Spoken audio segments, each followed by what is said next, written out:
Ladies and gentlemen, before they escape this morning, please thank Nextborn for their vibrant and exciting start to this morning's forum. Have a wonderful Nextborn has actually been promoting Mexican culture in Australia since 2003, and we really appreciate the performance and presentation this morning. Such a great way to springboard our diversity forum. It's a very good morning, everyone here with us today. Good morning, Juliana. Good morning, Anastina. It's amazing to be here at the Victorian Pride Centre. Now, before we dive into today's exciting festivities, I would firstly like to point out in the unlikely event we need to evacuate today, your emergency exits are just behind you, or follow our centre staff instructions. Wow. Ladies and gentlemen, Juliana, I would like to welcome everybody here in person and also extend a warm welcome to our online audience to the 8th iteration of Polaron Diversities Forum for 2023.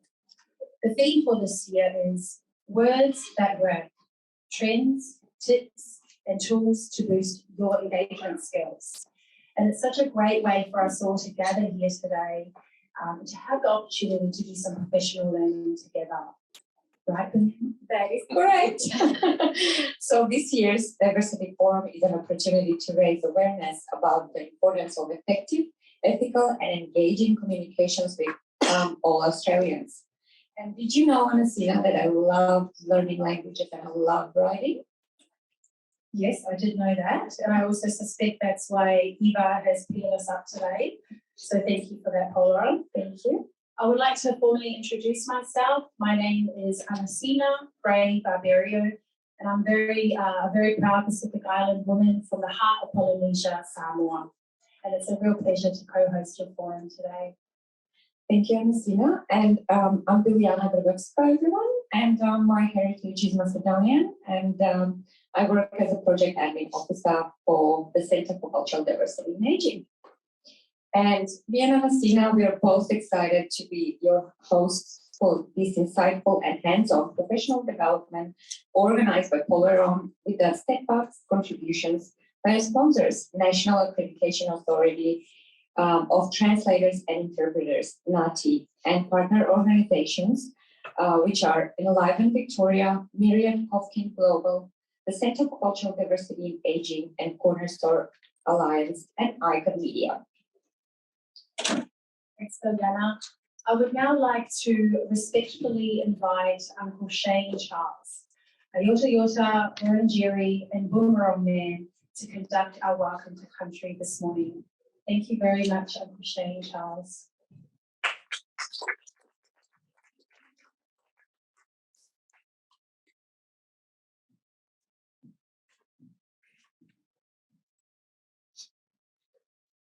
Good morning.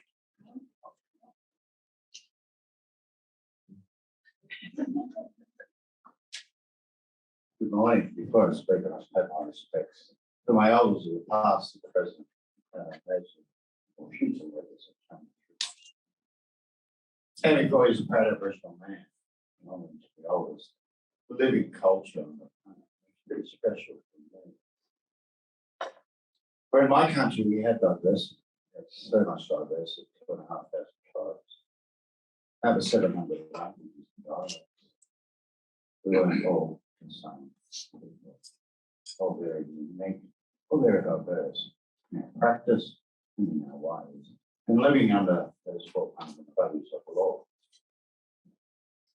First one is respect for self, family, extended family, and more importantly, Mother Earth country. Second one is about accepting law, knowledge, and love. Third one is about the relationship we have. I think Michael Jackson got a lot of stuff in the mirror. And now we have to have a good relationship with ourselves to be able to have a relationship with our families. I'm not going to say what I'm talking about earlier. And that last one is about the responsibility that we're given that we're shown in the world that we live in. And that you are responsible for family. You're also responsible for yourself. But whereas Aboriginal people have no story of migration, they have a story of creation. When you look at the timeline of that connection, 10 times older. We're here already 40,000 years before they even built. Stonehenge, that we have this connection to all things by the avatar of that title. And Grant Cameron came to the mind and talk with local community and then develop an amazing movie for that. So this whole connectedness that we have. When I step on country, I have this amazing warmth. That's sort of my body. And that's Mother Earth and my spiritual connection. And on the other side, I feel the drain, with more worries, family, work. And I walk away from there feeling so healed and so free. I've had a 3-hour massage. And country is, we've always been talking about. My grandmother taught me, she sat me on the riverbank, the Dungala, or the Murray River. As a young boy, for hours and hours and hours, she said, the best thing I'm teaching you is to connect, to have patience. Told me that the water flows from my bones, and that I must nurture and nourish both. And that my heart, like most indigenous people, cultures, First Nations around the world, we have a heart encased in clay, must nurture and nourish both. So for me, I guess, yes, lucky enough to be gifted a lot of the knowledge of the elders that have gone. I'm the last of the great teachings, and I continue to teach that to my children, to my nephew, and to all who seek this amazing knowledge in this country called Australia. This year marks a year where you will be asked as Australian people to vote. And it's pretty simple, it's not rocket science. There's no big detail. If I asked you to come to dinner, say yes or no. What you would be asked is, should Aboriginal, First Nations, or First Peoples be recognised in the Constitution? It's pretty simple. So, for me, the work that I've done across government, I think globally, coming out of the pandemic, they're all challenged, and that it's the right thing to do for this nation. We would always welcome visitors from the country, come and do business, and then have a look. How many visitors that came and never left? And that we are the most multicultural society on the planet. And I grew up with the Greeks and the Macedonians and the orchards in the Rainship of my family, teaching in the workplace. And back then I remember there was no politics. And that this diversity we have today. So I've been connected with the African. I can list them all in terms of wanting to connect and learn the stories of my people and the stories. I've always thought that knowledge you should have. If you learn something, my words this morning, all I ask of you is to share.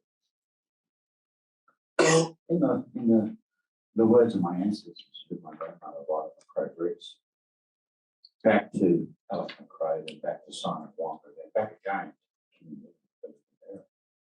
My connection to the Wurundjeri, people of the Polaron, also connected to the Polaron, the south side of the river. And my Yoriota connection with the relationship where I grew up. And let go I was where I come from. My responsibilities about. And I've always shared that with the six knowledge. When I was born on 9 Yemen, 1967. I was also given a certificate that said I was a deficit. My culture and people were not a deficit. It's a beautiful region, which all of you have been involved in. And the voice will be made in my favor an opportunity to strengthen our democracy and hold it accountable, not just for me, but welcome. Welcome. I hope you enjoyed it. I wrote my get out here along with you, which is taking the spirit before us. Put it together.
Thank you so much, Uncle Shane Charles, for this meaningful and heartfelt welcome to country.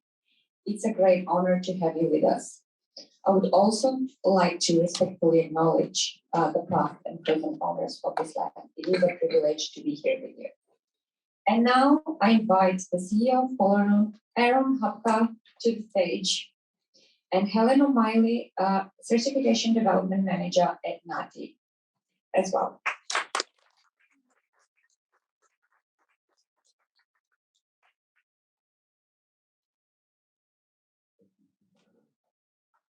Hello, everyone. Welcome. Thank you for coming out today. It's fantastic to see everybody here. So on behalf of Polaron and our sponsors and partner organisations, I'd like to warmly welcome you all today.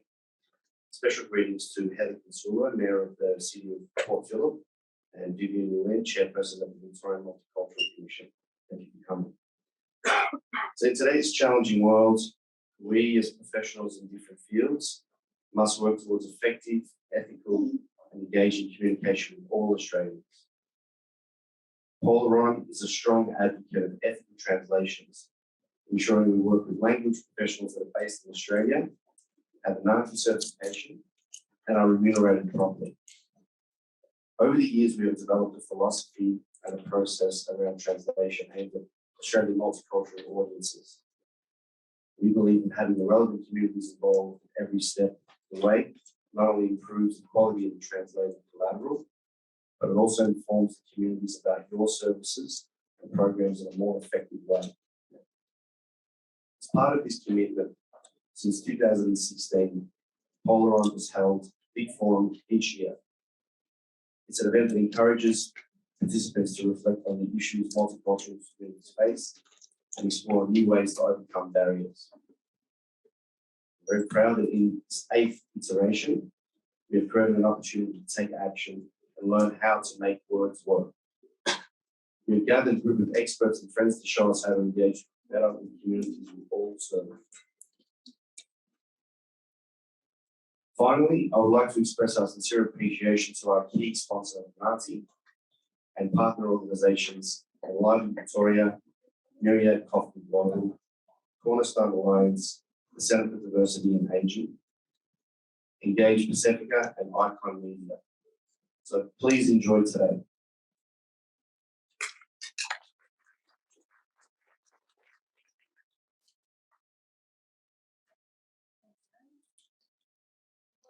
It's today and sponsoring this event, the launch of Harmony Week.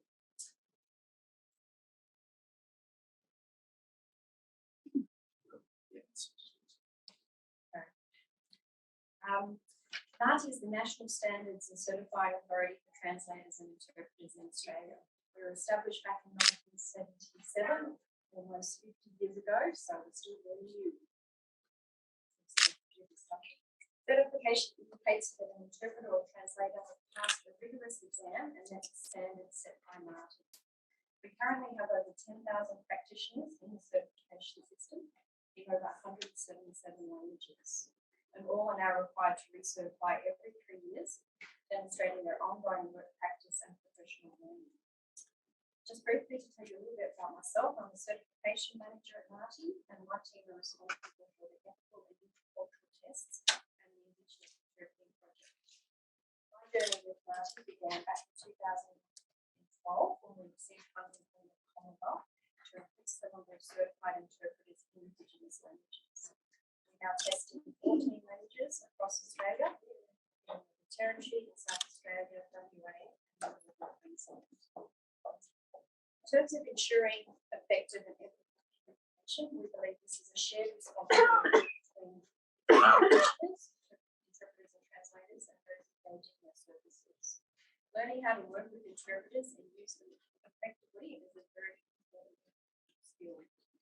The industry now has many good practice guides and product documents that detail how this is done, and these can be found on the NOSIT and NOSIT websites.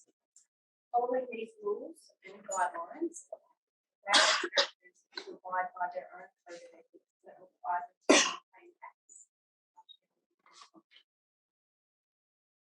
And I'll just finish up by saying, if you are interested in pursuing certification, you can now jump online to our NAATI learning management system, the Google NAATI Learn, and you can undertake a practice test. There are over 40 tests now that we've got uploaded in various credentials, translating, CPI test, specialist tests. So there's a self-assessment sheet there. Also brought some brochures with us today that you can find out more about some of our new products, digital ID cards, digital translation specs.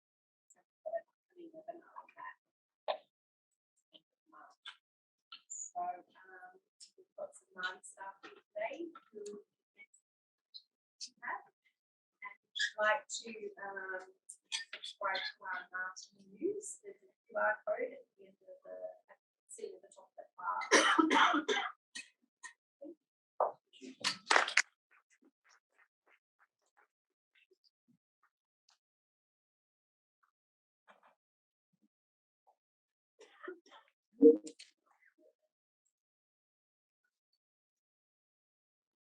Thank you so much again to the CEO, Aaron Hubka, and Polaron's commitment to ethical and intercultural language translations, and also to Ms. Helen O'Malley for their commitment to our diverse communities and organisations. Yes, go ahead, Theo. Yes, so now I'd like to say that the Victorian Parliament is sitting today, so the Honourable Colin Brooks, Minister for Multicultural Affairs, could not be with us, but he's sending his regards and sending a message, which will be displayed on the screen. I send my best wishes to Polaron Language Services and its partners for the VicForum 2023 Worsted work, trends, tips, and tools to boost your engagement skills. Thank you, Honourable Colin Brooks. Great photo of Minister Brooks there.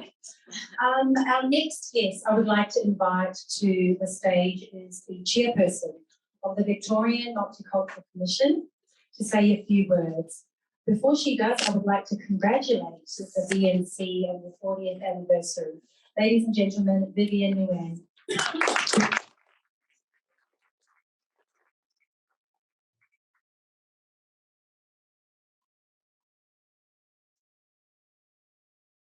Let me begin by acknowledging the traditional owners of the land on which we are gathering and pay my respect to their elders past and present. And I pay my respect to Uncle Shane Charles, who's given us a wonderful welcome to country. This land was and will always be Aboriginal land. I'd like to acknowledge Eva Hussain, the Director of Relationship for Growth at Polaron and the founder of the organisation, Heather Consolo, Mayor of the City of Port Phillip, and Maggie Toto, the Assistant Commissioner for the Mental Health Complaint Commissioner, and to all of the distinguished guests, the professionals and the people who are involved in this very important work. There are many things that are happening in the multicultural communities, but being able to enable the community to find their voice, to have a voice, and to have a way that can understand what is going on in our democratic society, what services are provided, and how they can access those services is really important. The work that you do elevates the voice of the diverse communities, the voice of the marginalized, and the voice of the vulnerable, the voice of the lived experience. You bring them all so that they can access the support and access the services in a timely manner. And so the tax-funded dollars can also be used effectively and efficiently as well. There are many ways to communicate and to engage, as you know, but listening to the needs, having that mindset around continuous improvement and that approach to collaboration is very important. No one monopolizes innovation. No one owns anything exclusively, particularly in our culturally diverse state like Australia. And that's why programs like this, forums like this, provides us with the opportunity to collaborate and to innovate, and for that to support those that need your services, supports those that are facing exclusion, facing barriers, and that what you do breaks down those barriers and reduce those challenges for them to be able to access support. You often ask me what the VMC does in this space.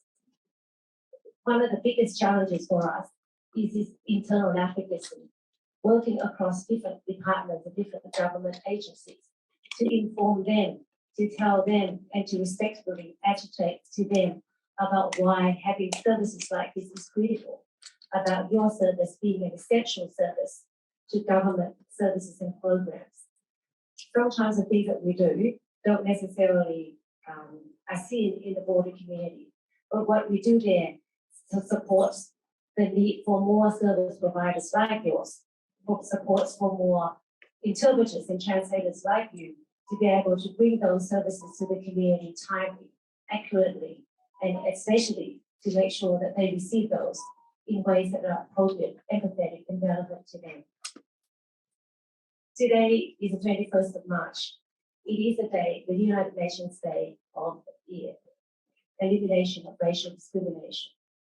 I hope that the work that you do, the innovation that you offer, and the collaboration that you provide helps bring us towards the elimination of racial discrimination, especially for the people who are most marginalized, who are most in need of your support and your services. Thank you.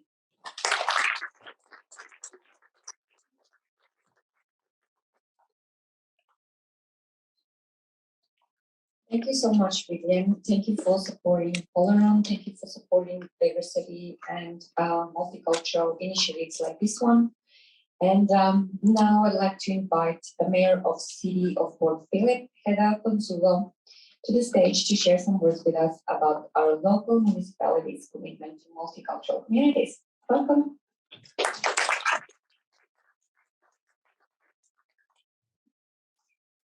Thank you. The City of Port Phillip also respectfully acknowledges the traditional owners of the land that we meet on today. We want to keep their traditions alive. We acknowledge and uphold their continued relationship to this land. Thank you for inviting me today. It's very great to be here, not only just in the City of Port Phillip, in this beautiful building that we offer, that is part here in the City of Port Phillip, but it is special to me as well, being multicultural myself. I'll get into that in a little bit. But the City of Port Phillip is a vibrant multicultural city. It's a strength that I really cherish. The 2021 census said that we have birthplaces from 160 countries. We have 120 different languages and dialects that are spoken. A third of the people were born overseas, like me. So I came from the US. I became a citizen only 9 years ago, and it's pretty special to be there now. And 56% have one parent born overseas, which my husband has from the Italian side, so that's where my Italian last name comes to me as well. And 21% speak a language other than English at home. I only speak English, which has been a little bit easy coming to Australia and getting to know the area. But I've tried Spanish and French. I love it, but I'm not very good at it. We very much need services like Polaron. And that is part of how we can keep connecting to the rich diversity that comes to our area through that language. I don't represent just people who speak English because I can speak them. I represent everyone, and it's very important that I can have that clear communication, the job I do.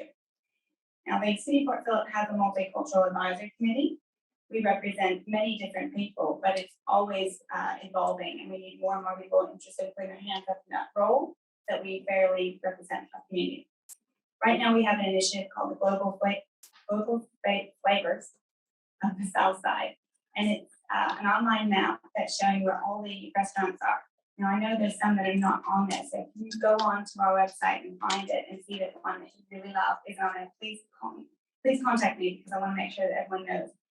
Food is one of the best ways that we can get people in our area to understand who is here, what we all bring to this wonderful community. So thank you for having me today. Every culture I find is valued and important, and I'm glad that you're here today. Thank you.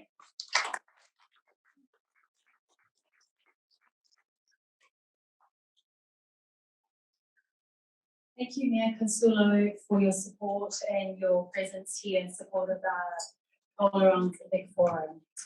Liana, as I stand here in front of the stage, I've been noticing that we're getting fuller and fuller, and I'm loving the diversity amongst our audience participants today. Yes, I agree. I agree with you, Anasina. And it's so inspiring to see how many people want to learn about words that work. Isn't that right, everyone? Who wants to learn? Raise your hands. More energy, bit more energy. Come on, let's see them. Thank you. Awesome. I'd now like to introduce our first keynote speaker. He is a Kalareg Aboriginal and Kalkalgal, Urumbale, Torres Strait Islander man. He is a union official with the Maritime Union of Australia and an advocate in the campaign for a constitutionally enshrined voice, the key proposal in the Uluru Statement. The title of Thomas Mayo's presentation is Why We Should Support the Voice to Parliament. Yesterday, we were informed by Thomas that he was called to a meeting with the Prime Minister. And while we feel a mixture of pride and disappointment that he couldn't be here, however, as you can imagine, when you're called upon by the Prime Minister, it probably means that it's important business. So we would now like to introduce a video prepared by Thomas Mayo. Thank you, Thomas. Good morning, everybody. My name is Thomas Mayo. My deepest apologies that I couldn't be there with you today.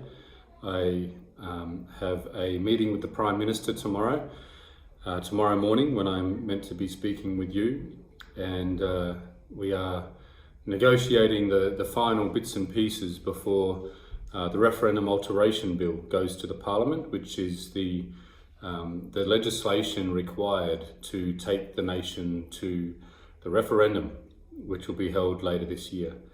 I begin by paying my respects to the Wurundjeri people of the Kulin Nation. I understand that is where you're all gathered this morning, and their elders past and present. Myself, I am a Kalkagal, Erabumle and Kurrareg man, both Aboriginal, Kurrareg, and Torres Strait Islander.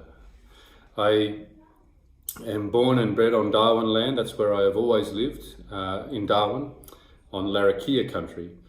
And I haven't been home very much because for the last 6 years, since the making of the Uluru Statement from the Heart, I have been working very hard to help create the opportunity which is the referendum that will happen soon.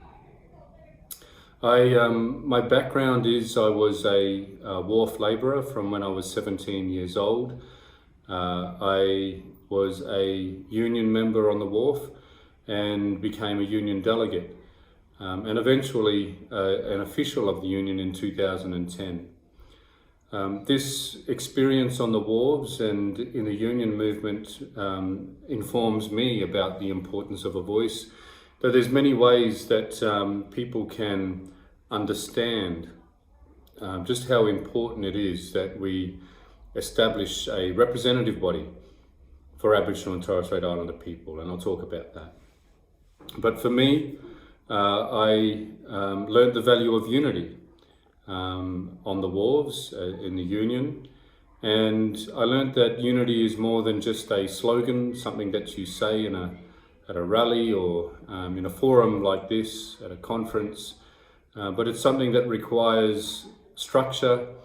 It requires the ability to choose your representation, to hold that representation to account, your leaders. It requires regular consensus building. It requires the ability to compromise amongst yourselves. Those that are to be united need to be able to agree on what the priorities and interests are for the group to be able to move forward. This is not unique to unions in this country. It's about language speakers or organisations like yours, industry bodies, for example, Parliament itself, the way that nations are able to be united in their common national interest is through processes, structures, and democracy, or accountable leadership. I was able to use this experience in the campaign of the last 6 years. I went to the Uluru National Constitutional Convention, which is where the Uluru Statement was made. What preceded the Uluru National Constitutional Convention was an unprecedented process where Aboriginal and Torres Strait Islander people had the opportunity to have well-informed debates and discussions, a process that ensured that a cross-section of our perspectives and experiences and even political ideologies were represented in the dialogues. It was a process of 13 regional dialogues led by Aboriginal and Torres Strait Islander people, a process that was designed by Aboriginal and Torres Strait Islander people and our experts, that was under the auspice of the Referendum Council, that was established when Indigenous people said to the Prime Minister in 2015 that we need an opportunity for our people to come together and answer a long-running question at the time, which was how could we best recognise our First Peoples in the Constitution, something that we had been excluded from for far too long. The process that the Referendum Council ran with Aboriginal and Torres Strait Islander leaders, as I said, was very well informed. All of the participants, I was a participant in the Darwin Dialogue, got an intense lesson on civics, so how our political system and governance works.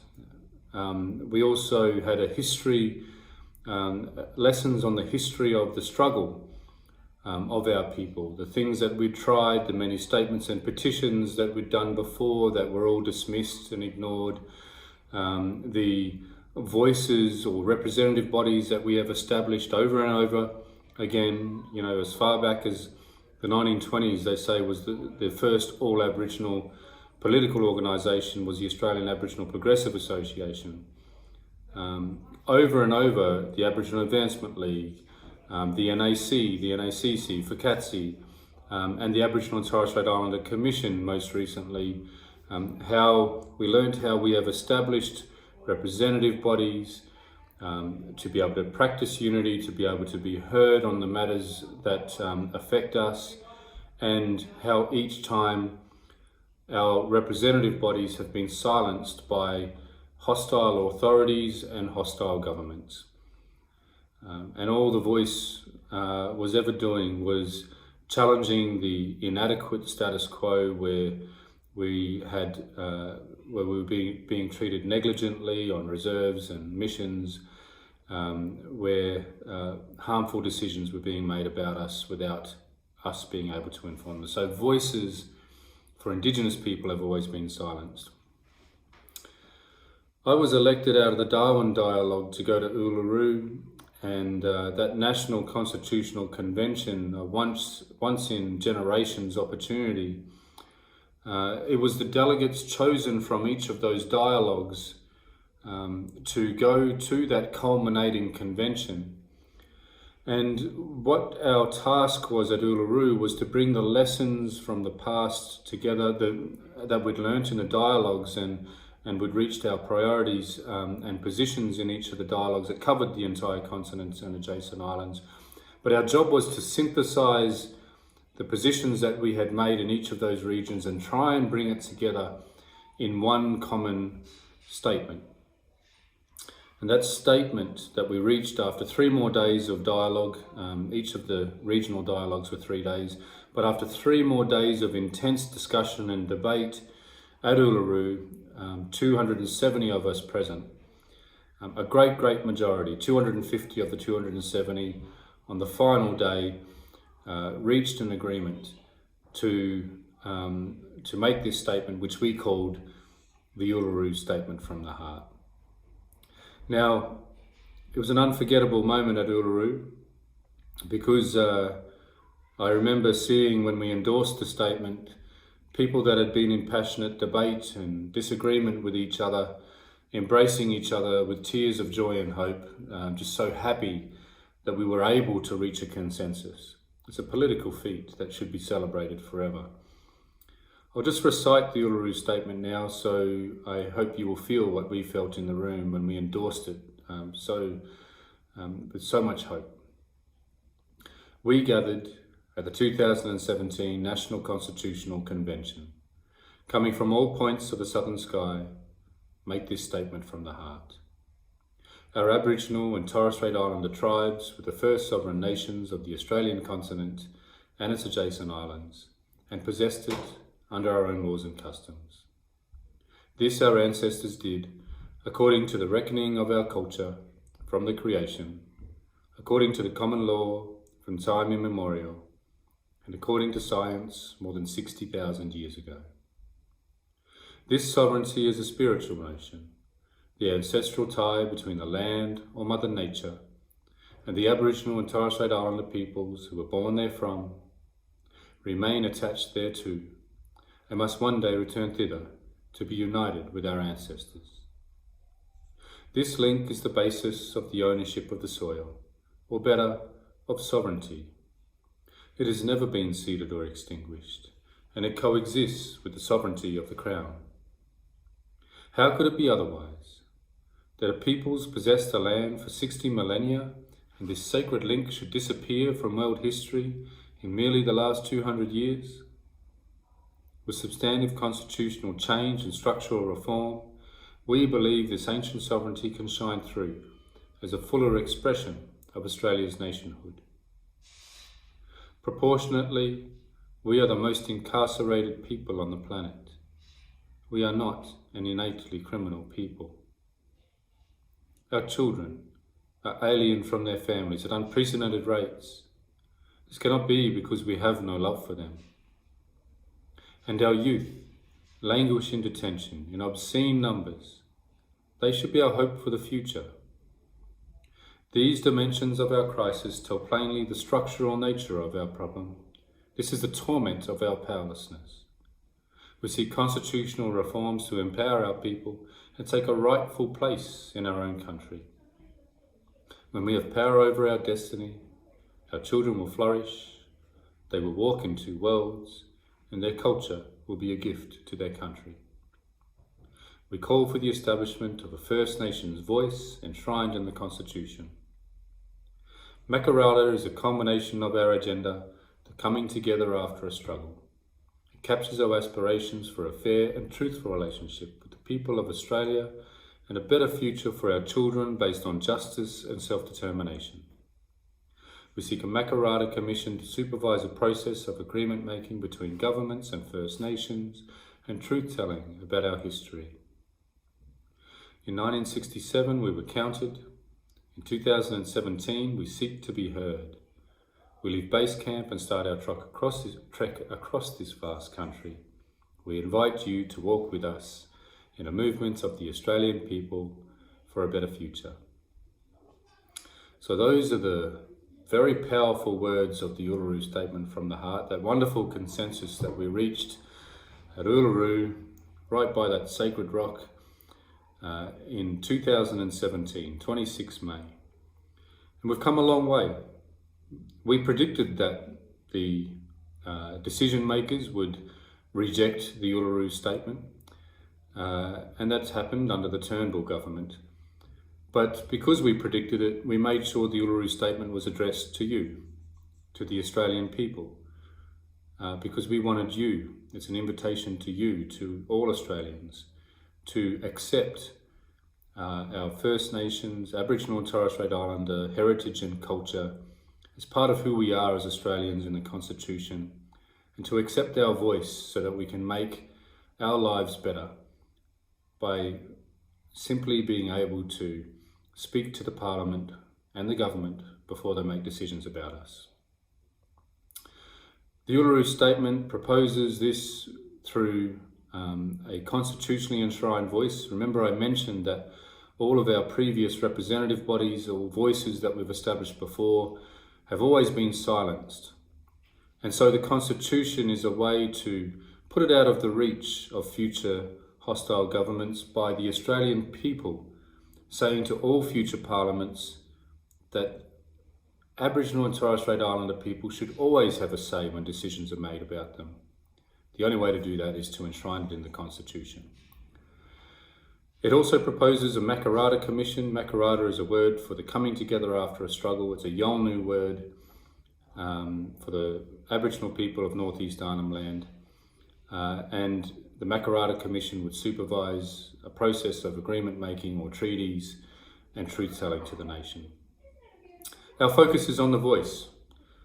We have worked hard, refused to take no for an answer from successive governments, and then the Albanese Labor government won the election last year and committed to the Uluru Statement in full. That is now a commitment to a referendum, because that's the only way we change our constitution in this country is by referendum.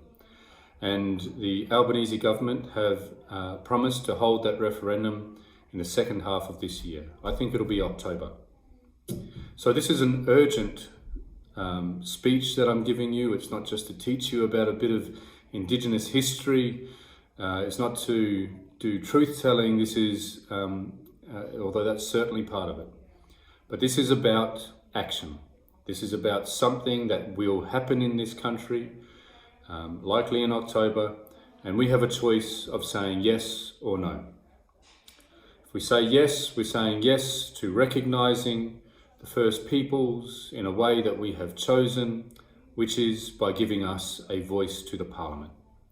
That voice would only be advisory to the Parliament, because to get more than that is impossible. The Australian people will not support a right to veto, which is why the third chamber or right to veto argument has been used by the no case to scaremonger. But its advice would be powerful still, because it will be coherent, well-informed advice through representatives that we choose ourselves, not the government. And it will be advice that will be hard to ignore, because the Australian people have supported this voice to exist through the referendum. We will also be saying yes to fairness, that our people should have a say on the decisions that are made about us. I hope that your organisation and everybody involved in Polaron will support this campaign, unequivocally support the yes campaign in this referendum. It's going to heat up, it's already getting pretty hot. But I hope that you are unapologetic and vigorous in your support. The way you can do that is through your organisation making a firm commitment and making that as public as possible. The organisation should reach out to those that it can influence and talk to them about the importance of supporting the Yes campaign too. There's a website called www.yes23.com.au and that is the place to go to find out more. You can also, as individuals, this is very important, talk to everybody in your sphere of influence, especially those that trust you and that will listen to you. Please make a commitment to have conversations, to let them know why you will vote yes. Be confident in that, and use the resources on that website or my book that comes out mid-May called The Voice to Parliament Handbook. All the details you need. I've co-authored that with Kerry O'Brien, well-celebrated former ABC journalist. There's also my other books out there. Finding the Heart of the Nation is something that is useful too. So have those conversations, share the resources, and share your own story about why you support it. There's also a Kitchen Tables campaign, Kitchen Table Conversations. The website is www.togetheryes.com.au. Please go on there, register to have a kitchen table conversation. It is a powerful national movement to inform people. I'll conclude with that. I want to thank the organisers. I want to thank the leadership of your organisation and all of you for listening. I hope that you will walk with us to make this change happen. And what a wonderful gift it'll be to our children. Over 60,000 years of continuous culture that they will share. And I've got to say, children innately understand that it is this heritage and culture that is the oldest in the world that truly makes Australia unique. Thank you for your support.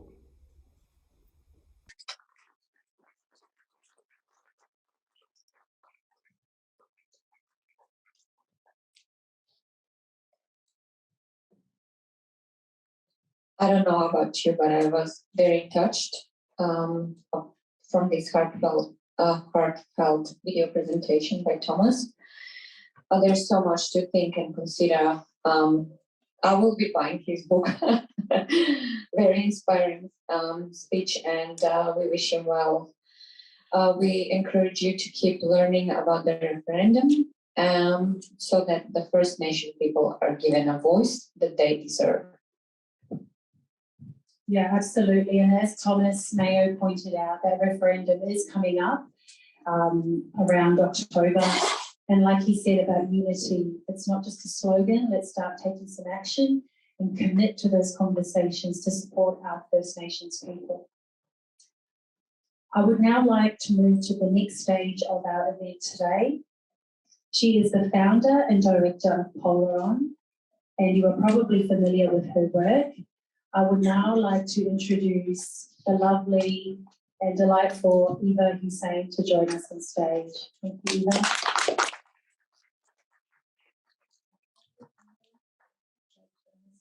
Welcome, everyone.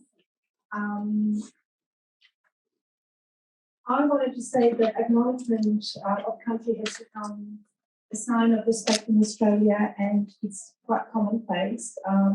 So I really appreciated Uncle Shane's welcoming us to this gathering on this beautiful land. 200 years ago, there were about 250 Indigenous languages spoken on this land, and around 750 different dialects. But guess what? Today, there's only about 150 spoken. So what I would like us to do, since today's theme is words that work, to reflect, take a moment and acknowledge all the languages that we have lost and we may never regain because they're not written. But also to applaud all the efforts that many people are making in preserving the languages, teaching them, documenting them, researching them, things like creating dictionaries, glossaries, writing books. And a very special mention to Indigenous interpreters and translators. They do a very important and amazing job. And today I did want to make a little announcement. And this is on the back of what Thomas said and what Uncle Shane has said. I think it's very important to have conversations about the referendum. It is coming up, in a few months. And we are very committed to spreading the word about voting, about taking part in the referendum. So we will be translating, I don't know if you can go to the next slide, please. A number of fact sheets, social media tags, and videos in 50 languages, and that will include Indigenous languages, include Auslan, plain English, Easy English, and I'm hoping to collaborate with many of you in the room on this.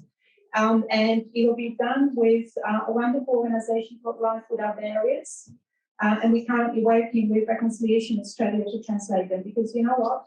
By October, it will be too late. We need to get onto it now so that our communities are informed, empowered, and engaged in having a voice to Parliament.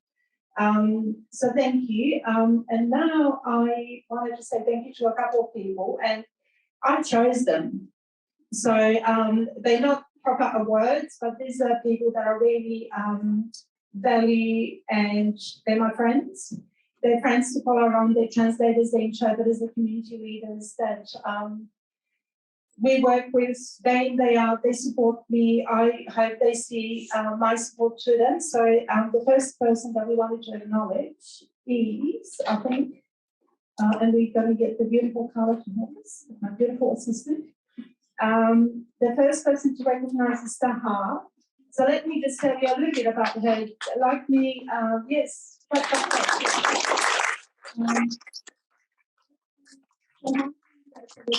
and she's someone that's very much behind the scenes, but I cannot tell you how much amazing work she does for the community.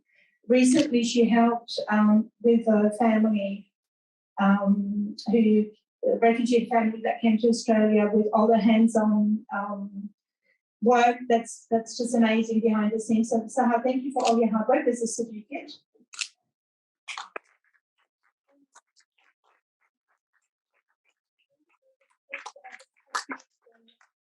Everything you do again. Thank you.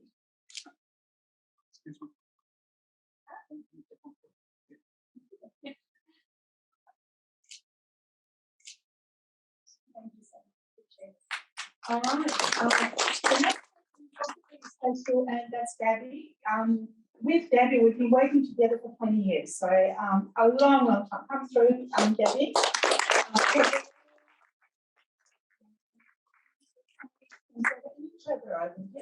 Maybe a little bit, yeah. But the relationship of trust and just, being able to work with someone that's so amazing at what she does is very special. Gabriella, here's your certificate, and if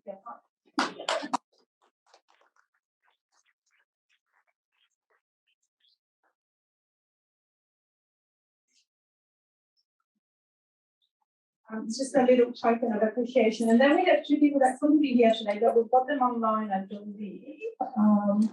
Here's Mikoto. Mikoto is a Japanese translator in China. Can you hear us, Mikoto? You can. You're waving. Hello, hello, hello. So we've got a little token of our appreciation. We've been working with Mikoto for a few years now. She's someone that's really passionate about languages and working with the community. So the certificate is in the post, Mikoto. But thank you for being with us today.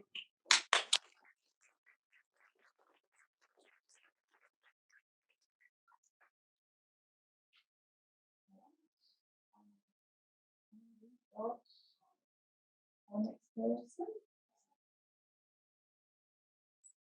Okay, so we can only hear Savia. Hi, Savia. So those of you that don't know, Savia is an amazing, amazing community leader.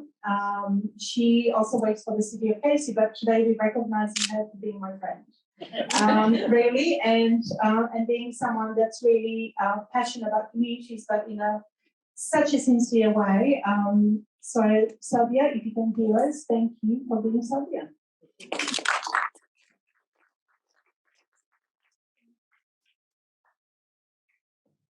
Thank you so much, Eva. Thank you so much, Eva, and what a great acknowledgement for the work that our translators and interpreters do. And now I invite Dominic Carter and Vijay Sigdal, who will demonstrate an app that Polaron has recently made. This app can provide feedback about your experience with an organization or a company in any language. So I think that's pretty cool. Dominic and Vijay.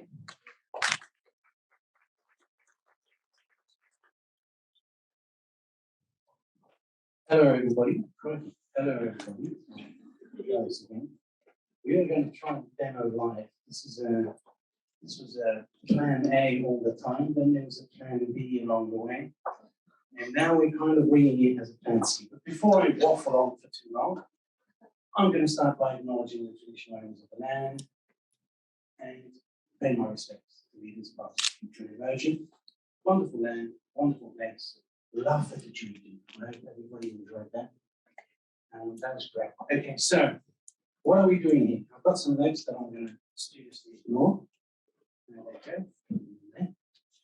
And we are going to talk about feedback now, which is a piece of software that DJ here, who's gone and sat down, he's a bit shy. Don't enjoy his DJ. Don't be afraid. So he's our software engineer. So he's our software engineer, and we created feedback now as a way of making the words wonderful. Everybody that delivers a service that works with communities that has engagement opportunities really could benefit from getting the feedback of the people that they're serving. And if you don't serve these people, you would benefit even more by using something like feedback there. So we've noticed a lot. Let me just start this presentation.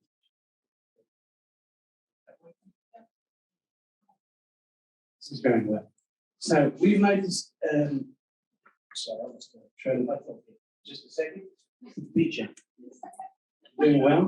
Okay, so if you have a website, for example, we've noticed that a lot of websites don't have feedback enabled in other languages. Some people might be able to type their feedback if they've got a keyboard or something like that that enables another language, and then there's no facility to translate. Some websites with word plugins can Google Translate automatically, but that's generally not the recommended way if you want a precise message and you want to pay respect to the actual feedback you've received. I once underwent training on feedback, and the only good answer to feedback is thank you. We need to respect it. It is a gift that is given to you by the person who's doing it. So, without further ado, we're going to try and do this presentation, and all going well, we're going to actually sample some live feedback happening. And how it goes. So, every organization needs a way to gain knowledge. We've just gone over this in a more waffly way. But in essence, collecting the feedback from people is useful. It helps guide your actions, and it helps to understand the behavior, the feelings of people, and it gives you sort of actionable information. And that information can help you make better decisions, it can facilitate continuous improvement and learning, it can improve engagement and strengthen your relationships, it can improve performance and outcomes, it can diffuse conflict before it even happens. And of course, it measures client satisfaction.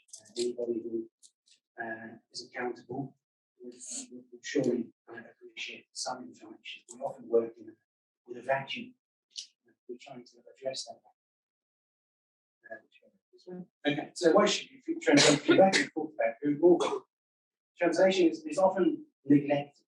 It's forgotten. It's a side issue. We want to bring it to the fore because the more accurate a translation is, the more you've actually got your finger on the pulse of the people that you're serving again. And it demonstrates respect. Again, I've waffled about that briefly. But the idea that if you Google translate a message, you're not really giving the feedback the respect and the thanks that it deserves. So now we're going to try the quick run through, and I'm going to ask you to hold the microphone. Oh, okay. Okay. So first of all, I'll make a little long software. There you go. Good. So let's start from the point that you have a website and you want people to leave feedback on.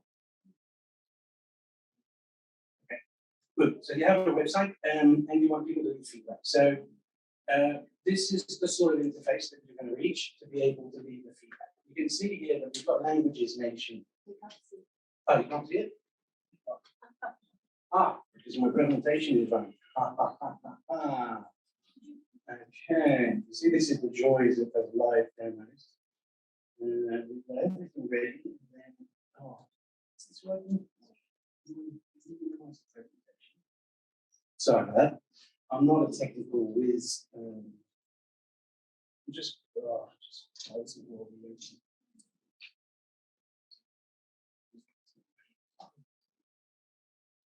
Apologies. This was expected, so let me tell you. Close the presentation or stop the presentation from happening. There you go, magic. Okay, so this is the sort of interface, now that it's on the screen, that would allow you to leave feedback. So as you can see, each language name is mentioned in language. We've done that instead of flags because Spanish, for example, is spoken in God knows how many countries, and the Spanish flag doesn't represent Ecuador, it doesn't represent Chile, it doesn't represent the sorts of Latin American countries. So we've gone with the name of the language in language. And if you look at, let's say, Mandarin, you choose Mandarin, suddenly the menus change into Mandarin as well. And you can do the same with for example, Polish. I'm going to pick French because I was brought up in French-speaking countries. And French in many ways is my love. I'm going to try and give some feedback. So here you go. I should type some feedback. This is probably not the most accurate feedback you will ever receive, but in the interest of running this along, I'm just going to do this as feedback. I don't want anybody to know like this, so I'm going to list myself as anonymous. So on the right hand of the screen, you can see your own profile. You can either put your own name and then your contact information, or you can pick to remain anonymous. And then you submit your feedback. Boing, and off it goes. And then in the background, the feedback will then go to an admin dashboard that we run at Polaron, and there's all sorts of feedback that arrives. I'm trying to show you the screen and multitasking. Can you scroll down, please? So yeah, you can see my lovely feedback has arrived here. It's beautiful, and then I would enter that, and then I will assign it to a translator, and I will show you a translator receiving it. Maybe, yeah, you can sign it. Sign it. BJ is a stickler for detail, so we're going to assign it to BJ. There you go. It's assigned, and then it will arrive in. This is without BJ as a translator. You log into the system as well.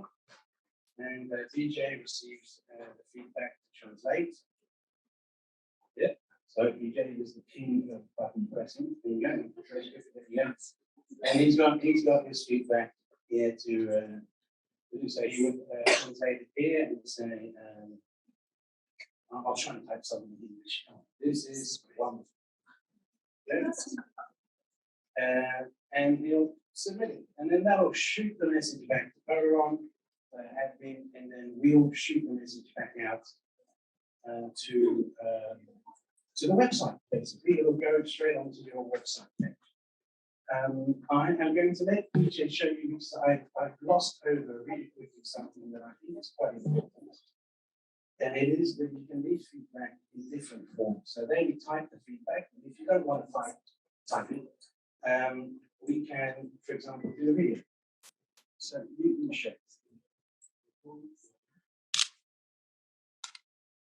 Actually, consider doing the video in yeah. So we can leave the feedback either in text format or in the audio format or in the video format. So I'm going to leave one feedback in video format in Nepali language. I've already selected the language as you can see here. So record one video here instantly. मलाई यो event एकदमै मन पर्यो मैले धेरै मान्छेहरूलाई चिन्ने र भेट्ने मौका पाएँ र म अर्को वर्ष पनि सहभागी हुनेछु instantly So we can also listen to the मलाई यो event एकदमै मन in this way, and then we can upload the video feedback. Okay, I need to give the user info whether I need to remain as the anonymous or I want to give my name. So for now, I'll just remain as anonymous, and then I'll just upload the video.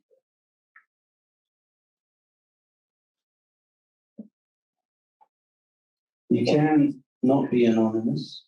It's just faster for the sake of demonstration, not typing your email address. I'm sorry. And so on and so forth. And then we leave the feedback. So we upload the feedback, and then the same thing will happen then for the text feedback we just showed you. It goes into our system.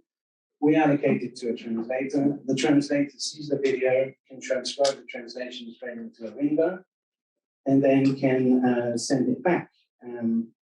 This goes through a couple of processes. Let me just get this presentation back on. So we've done the demo, and basically we're trying to sort of mock up what a page would look like. We did our VicForum feedback there on page. But the feedback will just get injected, and it tells you which language the feedback came from, and if somebody's name was given, it will give you their name as well. I think we've run out of time because people are waiting clocks at me. So I think that's done. Does anybody have any questions, or perhaps we're happy to talk about it in the foyer for June. But apparently we've run out of time. I waffle. I apologize, and I thank you.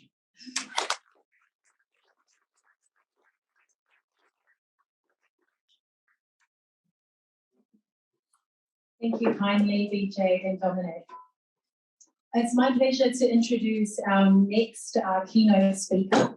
He will talk about ISO's Plain Language Standard, a tool for us all. He is an internationally recognized expert in making legal and related documents clear, accurate, and easy to use.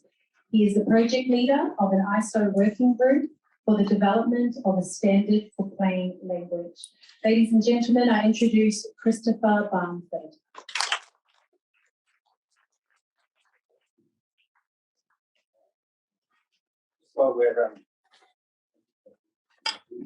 Just while we're starting, what I'm making is to drive to a very European community in Melbourne. I mean, I look like I come from that background, I do. But what a thing it is to be in this building, to be with an audience like you guys, to have Mexican dancers at the start, to hear someone speaking VJ.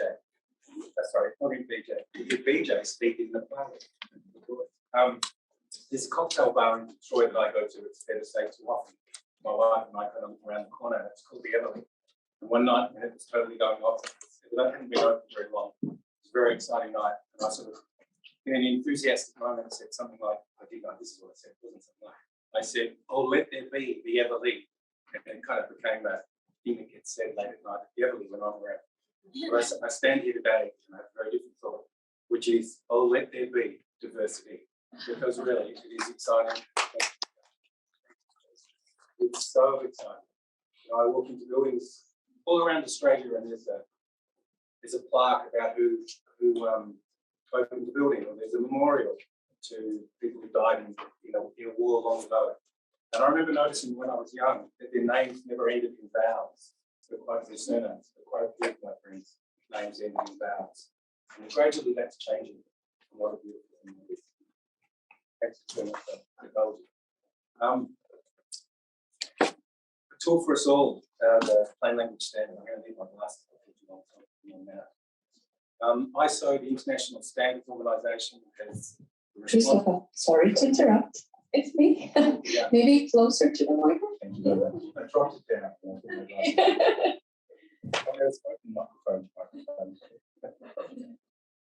ISO has walked bravely into this plain language world and supported us as we develop a plain language standard, which I think will be very relevant for you.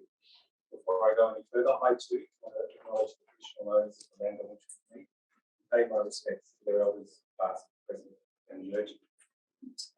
What I'm going to talk about today is why plain language. I'm going to talk about why a standard, including the backstory. And I want to talk about that to establish the credibility of to demonstrate the credibility of the standard. I want to tell you where we're at a little bit about the standard, and I want to talk also about what's coming next. Firstly, been upgraded. Well, that is better. Thank you. I want to talk about why plain language. First, plain language helps. It helps people to make informed, confident decisions about everything. I think we know that if we have an inquiry to a government department or something, we get some written communication, we're meant to do something, we think we're meant to do something, we're not really sure, but maybe it becomes clear that we do want to do something. Unless we can understand the document, we're much less likely to do that thing in a way that's informed and confident. So plain language helps people to make informed, confident decisions about the things that matter to them. And we know those things matter to them because they wouldn't be reading the document unless it mattered to them. We go through life, there's way too much to read. There's fun things to read that we're happy to read. There's a whole lot of tedious stuff to read. And we don't read the tedious stuff unless we need to. So we know these decisions when people are reading these documents to try and help themselves make these decisions. We know these documents matter to them. The next one, plain language document. Plain language improves the document's effectiveness. It means the document does its job better. My favourite example from this was at a conference in Cape Town in about 1995. I'll talk about a couple of things from that conference today. Nelson Mandela had recently been appointed as president of the Republic of South Africa. And the government had set up a program to enable people to move out of shanty towns onto small blocks of land that they owned. These blocks of land that had a small concrete and brick building put on that was connected to water, both fresh water coming in and sewage going out, and connected to the electricity. And people could apply to buy these lands at a heavily subsidised rate, and then they would build their own dwelling around this little concrete building. It was a fantastic program. Because it was about land, they got the lawyers involved, and all the documents were very heavy and very legal. People rang up and asked for the documents so that they could apply to buy one of these blocks of land. Millions of packages of documents went out. I don't know really if it was millions, but lots and lots and lots and lots and lots. But the number of people who actually applied was staggeringly low. A woman who spoke at the conference, Ailsa Stewart-Campbell, who became a bit of a friend in the plain language world, did some research in the government department, did some research with this, and nobody could understand the documents. They couldn't understand how to apply. So the documents were rewritten, resent to people, and all of a sudden people started applying in much higher numbers. Documents do their job better when people can understand them. They also, plain language, also improves the document's efficiency. The document does its job better, more efficiently. There's less inquiries, less follow-up. So plain language is a beautiful thing for enabling people to make informed, confident decisions, for improving efficiency and improving effectiveness. More poetically, and I want to quote here from the same conference, clear, simple communication is an absolute and critical necessity for democracy. People have a right to understand the laws that govern them, to understand court proceedings in matters that affect them, to understand what government is doing in their name. Continuing the quote, most importantly, plain language allows people to visualise themselves as subject of the law and to imagine themselves in the circumstances with which the law deals. This ability to place or imagine oneself within the law is an important distinction between a system of justice and a regime of enforced order. And that last little bit might sound like a big and grand claim for plain language, but the quote comes from the Minister of Justice in South Africa, Dalla Homer, who I met at this conference. Dalla had been subject to banning orders under the apartheid regime. I don't know which ones he was subject to, but typical banning orders were you weren't allowed to leave your home, you weren't allowed to be in the company of 3 other people from outside your family, all sorts of very restrictive banning orders like that. I looked him up on Wikipedia the other day. Apparently he was also subject to various assassination attempts. Those assassination attempts were made by the apartheid government. So if anyone can talk to us about the distinction between a system of justice and a regime of enforced order, it's somebody like Dalla Homer from South Africa. Continuing with the poetry, and I want to think about this point the Minister made of visualising yourself or finding yourself in the text. When we come to a document, if we don't see ourselves in the document, it's very hard to make sense of the document. A tiny little example from an employment contract that I rewrote years ago. The people who were employed under this contract were entitled to study leave. And there was a little sentence, very short. Study leave counts as work when calculating annual leave. Yeah, that's kind of clear enough. It's very short, words are pretty familiar. But there's nobody in it. Study leave counts as work when calculating annual leave. If we put some people in it and we say, your study leave counts as work when we calculate your annual leave, suddenly we see people in the sentence. There are 3 references to people. Your study leave counts as work when we calculate your annual leave. And not only are there 3 references to people, 2 of them are to the reader. And that's a fantastic ratio. So we want to write about people, about things. We want to enable people to visualise themselves in whatever it is in that tedious category of documents that I talked about before, that they're reading, any sort of document.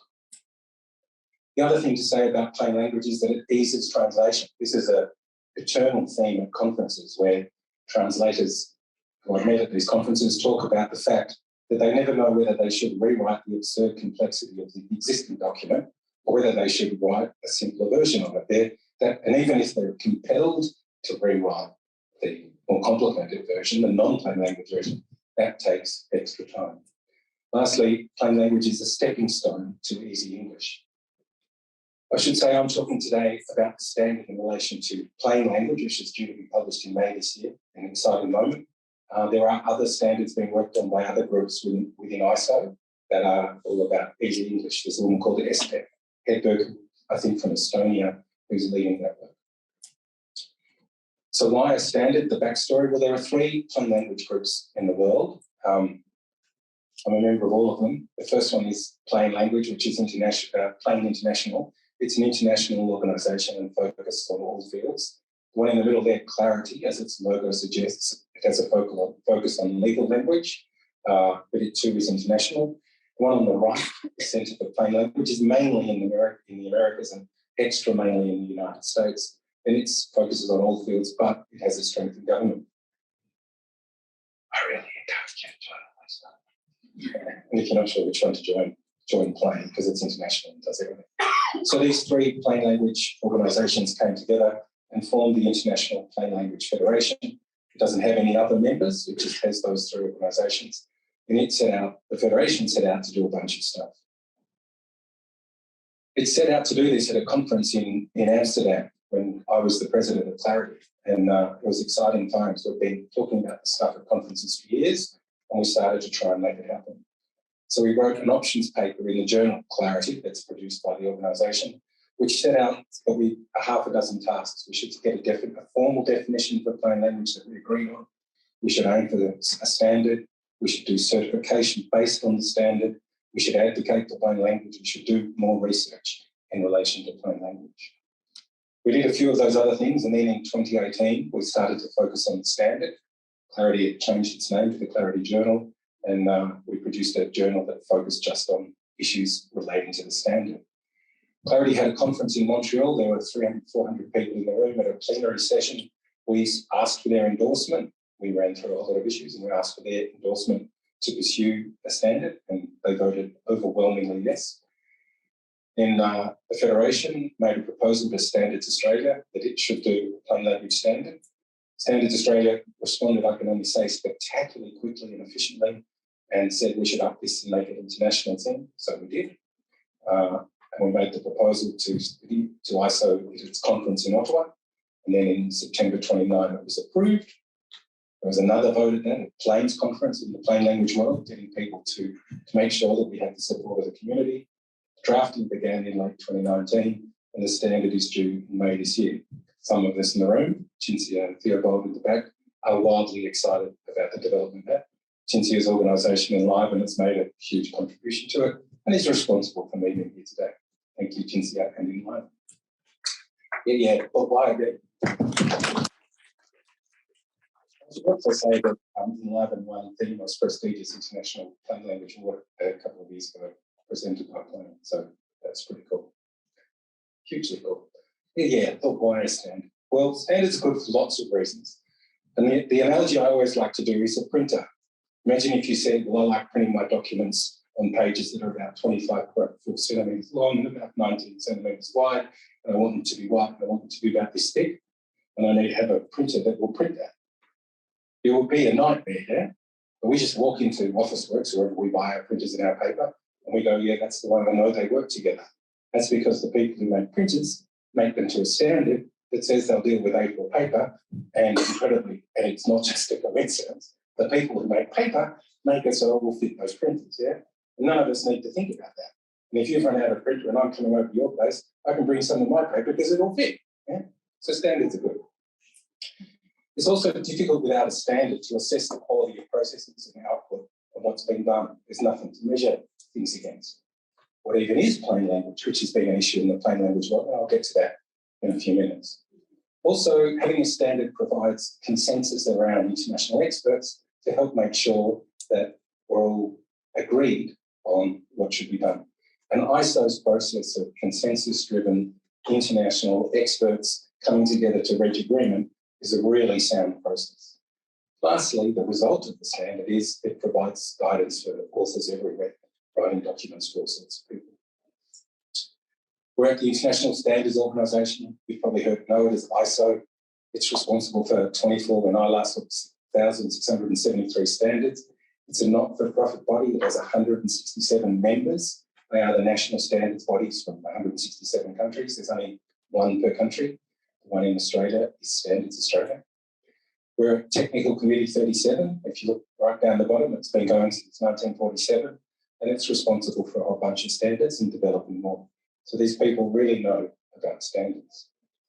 The participating countries in our technical committee are the light blue ones. The dark blue one, China and Germany, should be dark blue too. They just show where the committee management is based. And the orange countries are observing what Technical Committee 37 does, but they don't have a vote. So you can see it's a widely internationally inclusive approach. The countries that are the national standards bodies that are active on Working Group 11, it's the one developing the plain language standard, they come from all these countries, and between them they have expertise in those languages and additional expertise in some other languages and signing languages. So we're very much hopeful that part one of our standard, we believe it will work in all languages. There are also liaison organisations putting in. They are Plain Clarity and the Centre for Plain Language, our old friends, and their website address is there. And as I said, I really encourage you to join them. Also, the International Institute for Information Design. Its website's nickname is IIID. I always think Freud would have a bit of an issue with an organisation that calls itself ED. You might like to join it too. European Parliament is another liaison organisation. It's a little bit harder to join, I expect. So I'd like to join it. By the way, being a liaison organisation is a big deal. You have to apply. There's a whole lot of stringent eligibility requirements, and ISO proves you if you're lucky. Your organisation might like to apply to become a liaison organisation. If it is, I really encourage you to. My email address is there. It's pretty straightforward. It's my first name at my second name.com. It's got it up on a few other screens as well. Where we're at, in May 2023, ISO is set to publish part one of the standard, which is plain language, part one, governing principles and guidelines. It sets 4 principles based on the definition of plain language, and this is the international definition of plain language. The communication is in plain language if its wording, structure and design are so clear that the intended readers can easily find what they mean, understand what they find, and use that information. So the standard has 4 principles which focus on the key elements of this. The first one is readers that need to be able to find what they need. If the document doesn't have the information in it that they need, it's not plain language. And if it has a whole lot of guff that they don't need, then it's not plain language. I'm just going to put the microphone down and talk loudly for a moment. I need to use both of my hands to make a gesture. And the gesture is so many organisations set out to write something. And they've got 5 things they want to say that are terribly important to them. So they say those 5 things. And over here, there's a reader. And the reader's interested in like one of those things, you know. And you kind of hope as a reader that you'll hook into the document and you'll get there and you'll wiggle your way and you'll work out what the document's trying to say. It will be so much better if the organisation writing the document realise that these things are very important to it, but not very important to the writer, to the reader. In fact, what the reader is in these things, and we should write a document that goes like that. In reality, sometimes there's things you have to say reader's not interested in, so it kind of goes like that, yeah, or like that, or some other combination. But we should be trying to focus on what the reader needs to know. The next guideline is the reader needs to be able to find what they need. So there needs to be, depending on the length of the document, headings and a table of contents or an index or some other way, graphics that helps the reader find. Having contained the information they need, having enabled them to find it, they need to be able to understand it. Then, once they understand it, they need to be able to use that information. So if the communication doesn't do all of those four things, then it's not in plain language according to the definition of plain language approved by the Plain Language World and about to be super endorsed by ISO. The standard has multiple guidelines to help people understand each principle, and it has 3 guidelines about evaluating documents, which in the world we're talking about today, the CALD world, would include testing for cultural appropriateness on the intended audiences of the document. I'm going to move quite quickly through this. ISO standards are voluntary, so Standards Australia can choose whether to adopt the standard or not. Then it can choose to adapt it. I don't think it will need to adapt Part 1. It's voluntary for individuals and organisations. It's just up to someone to say, okay, we're going to follow the standard and write our documents in a way that will hopefully be better for our readers and help them make informed, confident decisions. This is a standard for guidance. It's not a mandatory standard. The standard about printers and papers, you absolutely have to do it that way. Otherwise, the paper won't fit the printer. This standard is not a mandatory one. It's guidance. I'll skip that. It's a stepping stone to easy English. I've mentioned that. It works in all language and it focuses on writing documents, but it's just as relevant for communicating in any other way. Future parts of the standard will be in other languages, or they'll be language specific. That's a better way to make that point. For example, the standard in English, Part 1, Governing Principles and Guidelines, talks about familiar words in shorter sentences, but it doesn't go into any detail about prefer the active voice or prefer verbs to nouns. That is, it's not language specific. It's true in lots of languages, particularly European languages, but it's not true in all languages, so it didn't make the cut for Part 1. We're starting a follow-up part that focuses on legal writing and on science writing. Our good old friends at EEET are doing one on design, about to, and also people are preparing one for evaluation. There might be others focusing on particular types of documents. What comes next? Developing the standard. You can be involved through joining the relevant committee at Standards Australia. You could do that locally on the Australian committee that just works on the document here, or you could become one of Standards representatives, Standards Australia's representatives on the international body. Again, my email address is there. I really encourage you to become involved. You can also be involved through Clarity Plain and Centre, through the PR and the social media, which Cinzia's organisation in Leiden has been developing. So look out for a lot of that as we count down to the standard in May. You can also be involved on a localisation committee. I can give you Dale's email who chairs that committee later. What might success look like? Well, in the United States, there's a piece of legislation called the Plain Writing Act, which requires government agencies to write in plain language. It's had its 10th anniversary a few years ago. It was signed into force by Barack Obama. It was a very exciting day. Happily, it was in the middle of a plain language conference in Lisboa in Portugal, so we all got to celebrate. And after 10 years, the people who work on plain language matters in government agencies in the US reported that they were taken more seriously by the fact that this act existed. Their colleagues didn't sort of diss plain language. There was an obligation to do it. I could say a lot more about that. There's a video I could have shown if we had more time, but we don't. But I'm going to crave 2 minutes indulgence, if I may. I got a nod from Liliana there. Thank you. Just to talk about ChatGPT and its latest version, GPT-4, which I think is going to have a huge impact on this space. It's a good thing. It helps us write documents. It's got a whole lot of issues. The one for students plagiarising is huge. The bias built into the data set that it already looks at. We spoke about that earlier, Eva, and that's a huge issue. It's not my field. It's a huge issue. There are a bunch of other issues. I've just noticed recently that lots of articles say that the documents it produces are in plain language. We did a test the other day. We got a standard letter from a power company, a city call, sent to a friend of mine, which said, this is not what it said, it's what it should have said. We're doing some work on your wires. You might lose power next Tuesday morning. By the way, we're really great at looking after power.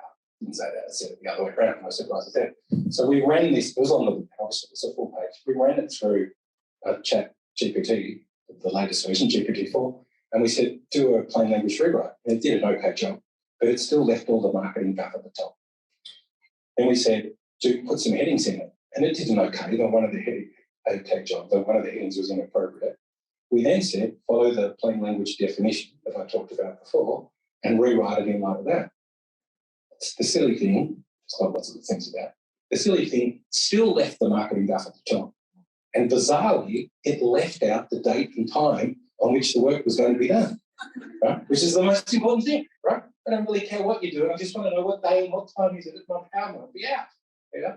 So although lots of journalists are saying that GPT-4 writes plain language versions of documents or good first drafts of documents, that's not true because a human hasn't not necessarily sat, a human hasn't applied their mind to what do these readers need? What's going to make sense to them? What sort of words do they understand? What order are they going to want the document? I know I want to sink that marketing guff in somewhere, but I'm an idiot if I put it at the start. No one's doing that. Thank you for the indulgence. Thank you very much. There's time for questions.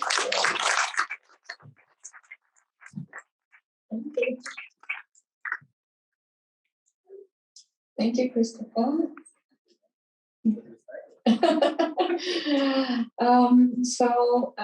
Now we're going to have performance by Brianne Peters. Please stay with us while we enjoy her performance. And after that, we're going to have 10 minutes break. But before she comes in, I'd like to say that she's a gifted Melbourne musician, singer, and songwriter. And many of her songs are Te Reo Maori, the Indigenous language of New Zealand. We hope you love her as much as we do. It's only going down. See your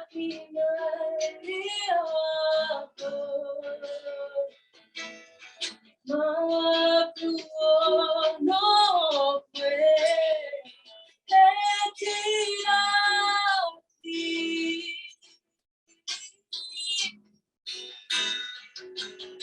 see yourself in the ocean.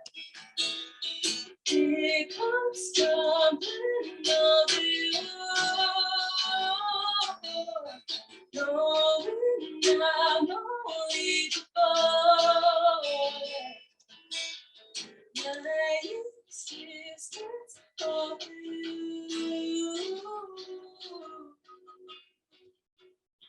Yours forbidden farewell, drowning in the swell, deep and calm its no voice will make me proud. There's only one goodbye, and I won't be the one leaving.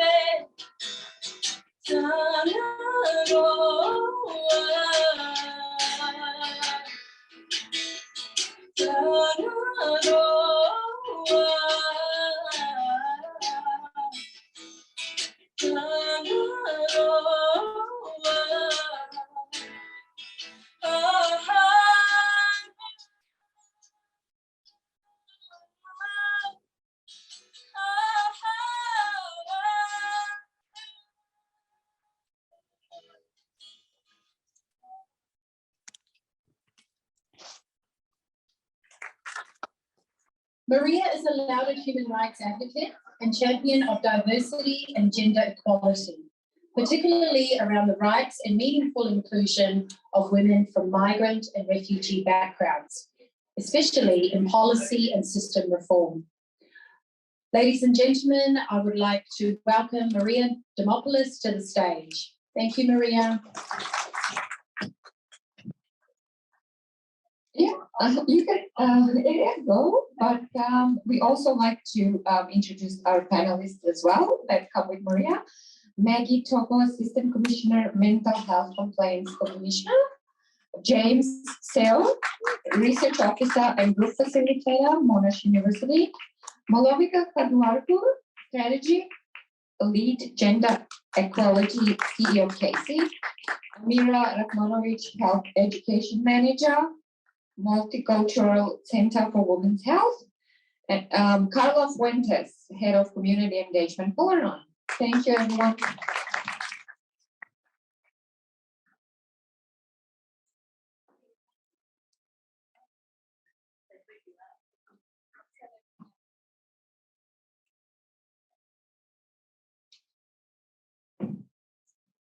Thank you, everybody, although I have to say that clapping was a bit lackluster. So, a little bit, thank you. Look, what a wonderful morning it's been. If I too could start by acknowledging the people of the Wurundjeri Nation and the importance of the words, I think, of both Uncle Shane Charles. What really stuck for me was that we are not our stories are not of migration, they're stories of creation.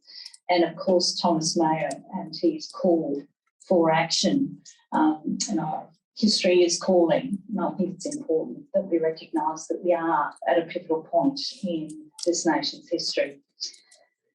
Words that heal, words that hurt.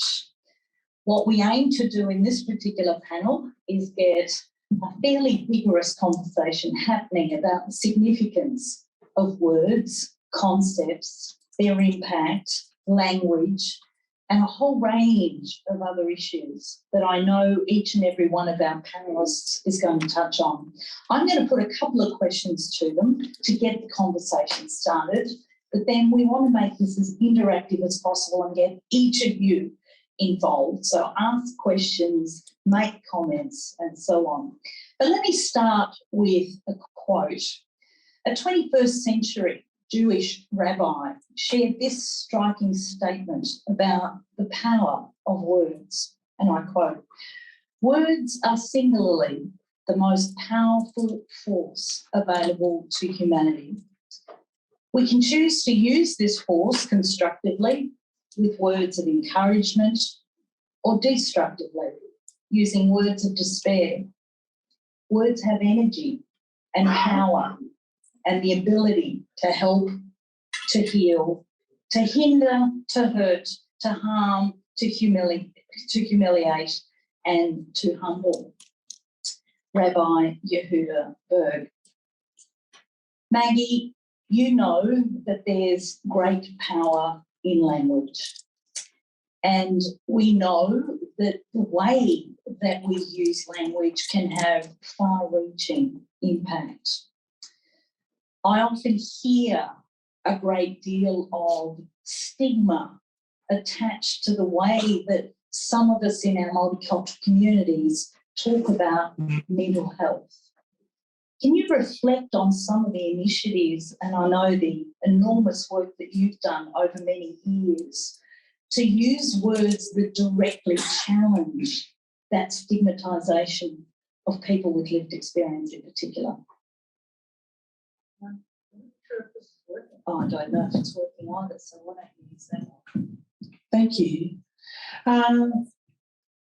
I think one of the things that I would say is that stigma and discrimination are a huge issue in mental health. It's a huge issue in multicultural communities. And it's a huge issue because in some communities, there is no language for mental health. In some communities, there is no language for diagnosis. And this creates difficulties for those consumers who need to use acute mental health services because they don't understand what's going on. And the language in mental health services is not really, I listened to the speaker before about simple language, and it's not actually simple language in community services. If you're put on a compulsory treatment order, it means that you have your rights are taken away. You cannot leave the hospital. If you do not understand the language that they are talking in, you are disadvantaged. If you do not understand what a compulsory treatment order is, you are disadvantaged. If you do not understand what the mental health tribunal hearing is about, because you haven't sought legal advice, because you don't know what they're talking about, you are disadvantaged. And this continues on a daily basis across all services. Now, many services are trying very hard. They have information in other languages. Certainly at the commission where I work, we have information in other languages, but it's not enough. It's not enough because it drills down to the individual admitting registrar. If they don't know how to speak in plain language, then you're disadvantaged. And this continues across the board. And one of the things that I find that people don't do is they don't listen. They don't hear what you're saying when you're a consumer, when you have a lived experience. So they don't hear what you say, they don't take it on board, and they don't change how they are because of what you say. So it's really important to provide information, but appropriate information and plain English information, plain, simple language information. If you could pass it on to James. James, you and I were having a conversation again about the importance of words, the way that identities are described, and how often those identities are talked about rather than spoken in a way that's inclusive, labelling people in effect.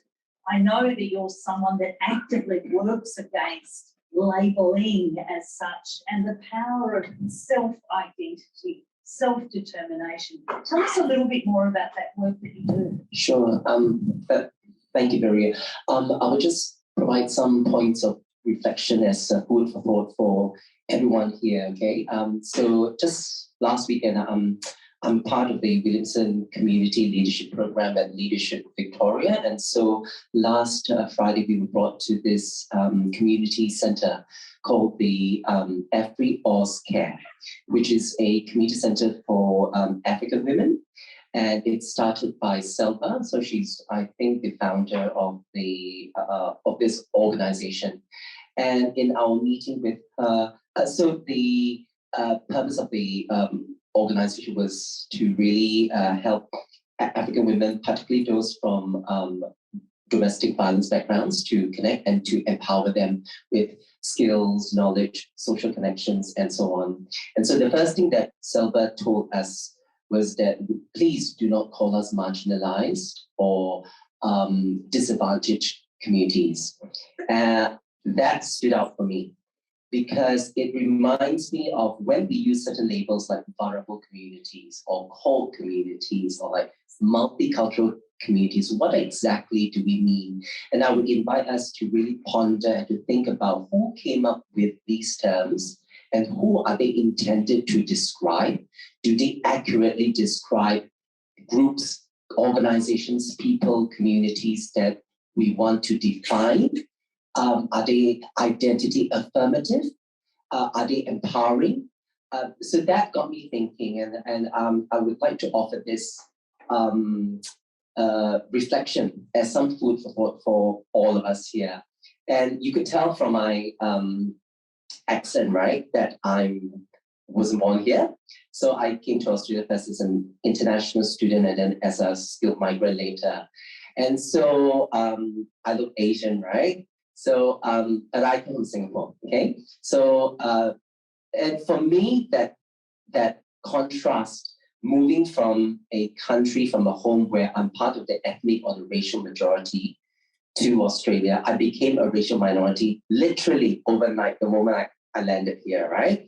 So that brought to my, it helped me to understand the nuances of how racial and ethnic minorities feel like, and what are some of the challenges and issues that they face. Now, one thing that I want to highlight is this idea of identity dilution when we use certain labels, right? And I will explain why. In my case, for example, I'm Asian. So back in my home country, I would be known as Chinese, but here I'm just known Asian. But if we talk about Asia, it's a huge continent, right? And I'm not even talking about the whole of Asia. Let's just talk about Southeast Asia. There are 10 countries in Southeast Asia, and every one of them, while similar, it's also very, very, very different.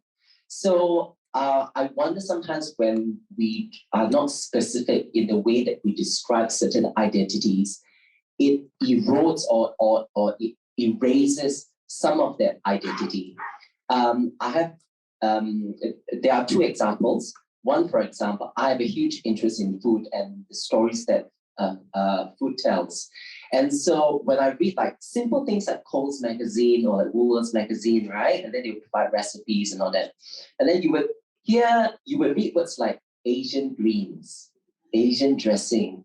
And I wonder, what do you mean by that, right? But if you talk about other countries, we are very specific. We would say, oh, this is harissa, or like, this is something, this is bechamel sauce, or something like, or like this is cauliflower, this is broccolini. But if we use words like Asian greens, what exactly do you mean? So it is just one example. And another example that I witnessed was that at one of my previous work places, I have an Indian colleague who just joined the team. And because Indians' names sometimes can be very long, and so one of my asked, it's a bit long. Can we sort of call you by something else just to make it easier? Well, I understand that it can be efficient in that context. I'm wondering whether some of that cultural identity is lost in the process of adopting a different name for the purpose of assimilation. So that is something that I think about all the time. So when we talk about social cohesion, racial harmony, today is Harmony Day, right? It is not just about being assimilated, about conforming, but I think when it comes to social cohesion and racial harmony, both sides, both the majority and the minority groups would have to somehow interact and to meet in the middle. It is not just about conforming to a certain social norm, right? And can I just share one last bit? Because I do a lot of work in the HIV space as well. It's about sexual health education. And when it comes to translation, because I know that there was a topic about translation earlier today. And sometimes I feel that literal translations when working with certain sectors and certain industries dealing with certain subject matter do not really work because it carries a lot of stigma when it gets literally translated. So just one example, like for example, the HIV, for example, when you translate it to Mandarin, it still carries the stigma of the 80s because it literally translates to the virus that it's love-related and that causes death. So it carries a lot of stigma. So just putting some of these reflections up there so that you can think about I imagine mental health would be the same as well, Maggie, that when you translate certain terms literally, it carries a lot of negative connotation. It is very loaded. And so it doesn't serve or engage the communities that we are trying to engage, and it doesn't have a destigmatization as well. Yeah. Thank you. Thank you. Appreciate that. Building on some of the things that James has said, can you tell us a little bit more about the work that you're doing in gender-based violence? You describe yourself as a staunch feminist, very pro-human rights. What do you sort of find in terms of then being able to convey words like feminism, like gender equality, when you're engaging with diverse communities around issues like gender-based violence? So there are particular challenges that you come up against. Thank you for this question. Interestingly, the communities that I'm dealing with, it's not just one. It's like I have a group where there is LGBTQIA representation, there is First Nation, there is women from different backgrounds, religions, countries, all in one place.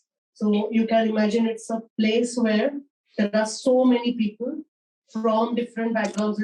Intersectionality is like, oh, you can just see it there and there.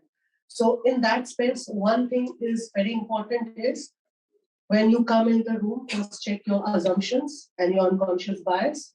Don't enter the room with any of that because that's not going to help. Second point is no labeling. We do not, I personally do not like saying called, I do not like saying migrant and refugee because when I'm in that room, you believe me, the innovation, expertise, experience that they get, even though they are not born, brought up here, they don't have any qualifications in Australia, but the lived experience and the knowledge that they get into the room needs to be celebrated. It needs to be, acknowledged. We all are, thanks to COVID, talking about lived experience, and we are now saying that, we need more multicultural, we need language to communicate. COVID has taught us in 2 years all of these. But imagine if someone comes in the room and is just celebrating the way they are, their whole self, the language. They don't have to change the accent. They don't have to change any of them, and just be there. That's the space that we want. And that's the safe space I look for and I create. And for that, words that help are, basic values of respect, of equality, of just acknowledging you are a human being, I am a human being, and we have differences, we have similarities. And besides words, I think it's also about non-verbal communication, your body language. I had once been in a Macedonian group. Believe me, I didn't understand the language. I didn't understand anything. I just entered the room seeing and, oh, I'm one of you. And they love dancing. So I started dancing with them. That's about it. And they were shocked. Oh, you don't look Macedonian. Where are you from? I'm like, I'm from India and Bollywood is great. So I can pick up any dance. You tell me to dance right now, I can do it. Whichever, music you play. So I think that's about it. It's also about your intent, about how you want to get engaged or how you want to welcome the community. If you go with that broader mind with blank slate, I think you will engage in appropriate verbal way, in an appropriate non-verbal way, and also communicate in a very respectful way. And as far as those topics of mental health, gender-based violence is concerned, I don't think it's tabooed, it's stigmatized. It also doesn't, we cannot literally translate because sometimes language used in any of the languages, be it community languages, like how in English, we don't use Shakespeare English when we communicate. Similarly, in all the languages, it's simple communication language. In Hindi, Nepali, we don't have those Sanskrit words or something like that. So that is important. And these topics need to be shared in a practical way. What instances they face, like the communities face in their daily life. When you explain that or when you relate to that, then they will relate. If you come with your knowledge, with your experience, you are an expert and you talk to them, they're not going to accept. They're not going to accept you because you're not coming down at their level and talking. You need to come down at their level, understand how they experience mental health issues, how they experience violence. They may not even know what violence is. So you need to actually get down, listen actively, give them space first to just talk, and then once you build that trust, start sharing, start contributing, and start, give and take of information. They might say, oh, now I realize, sometimes I have those anxiety episodes where I just want to run out of the room and I just feel I'm, choking. Then you realize, okay, fine, what do you do? What are the best ways? And then that give and take starts. But first you need to give them that space to even share that. That's a vulnerable position that they are sharing with you, which may not be, something that they're comfortable with. Once they share that, then you build on that. So I think that's important. Your verbal communication, your involvement, your intent, and you going down to them at where they are. So you need to give them the sense that you are part of them and you are not someone who has come from above. You have come from, a down up kind of a person. So you are one of them and you know them more, that way. So I think that's important. Thank you for that. I think, yeah, like that. Bit of a round of applause. That point about words don't exist in abstract. There's obviously context that gives words meaning and so on. More and more, Amira, we are talking about when we do use words that help, it's also about who's speaking those words, how they're being conveyed and in what context. You've spent so much of your life working on bilingual programs where not only is the message important, but who it is that's delivering that message can be equally important. Do you want to share with the audience some of your insights around the work that you've been doing? Thank you, Maria.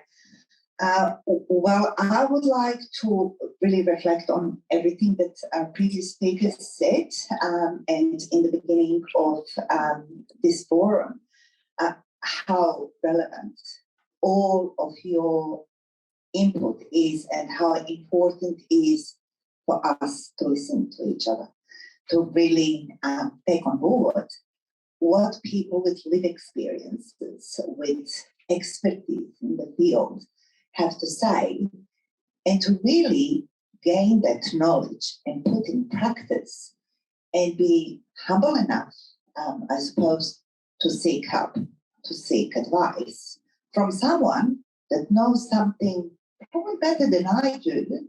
I'm expert in X, Y, and Z, real expert, and I can contribute a lot.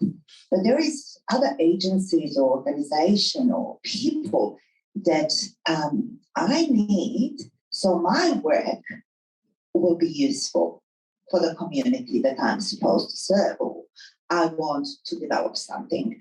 The words are important, crucially important. And as we heard from the previous speakers, sometimes the words that we use can make or break, can hurt or heal. And we have to be very careful how to use them. We live in the society in Australia that is really primarily white, for a long time, white male-led. So everything that we have said, the concept, the meaning, the structures, everything was designed to respond to understanding a needs and concept that is very well understood by white middle-aged men and white women. Because we are a multicultural country, some of the concept doesn't mean anything and can sometimes hurt, like in the space of mental health, how we use words in mental health to describe that. Do we say mental illness for depression or anxiety, or do we refer to that as a mental health, or do we refer to that as well-being, feeling well? So we have to really take care how we use our words. The concept of coming out. What does mean that? For many people, coming out doesn't mean anything. Coming out from where? Why should I come out? What does it mean that? Can I do that? Is it possible for me to do that? I am part of my community, my family, my loving family. They love me, they support me. They accept me the way I am. I don't have to come out to be recognized as not deficient. Same with a woman who are in violent relationship. Many migrant women have no choice of leaving. And our concept is, why doesn't she leave? She probably can't leave. And there is multiple factors that prevents her to leave, because leaving probably will be worse than staying. How we can support that woman, what instrument and what we have in hands to support that woman in her choice to stay. What are the barriers? The barriers are not the fact that she is not understanding the language, she doesn't understand how to navigate the system, etc. etc. The barriers are structural and cultural, and we have to listen to the woman. We have to have understanding that every action that we do, every resource that we develop, every research that we run needs to be led by people that are concerned in that space, whether they are migrants, women, whether they are migrants with disability, whether they are LGBTIQ, and we have to have always intersectional lenses, because migrant women can be LGBTI and can be also women with disability. All three identities coming silence at one time of the life, depending on the circumstances, of the environment, of the context, but all this identity that each one of us has needs to be taken into consideration.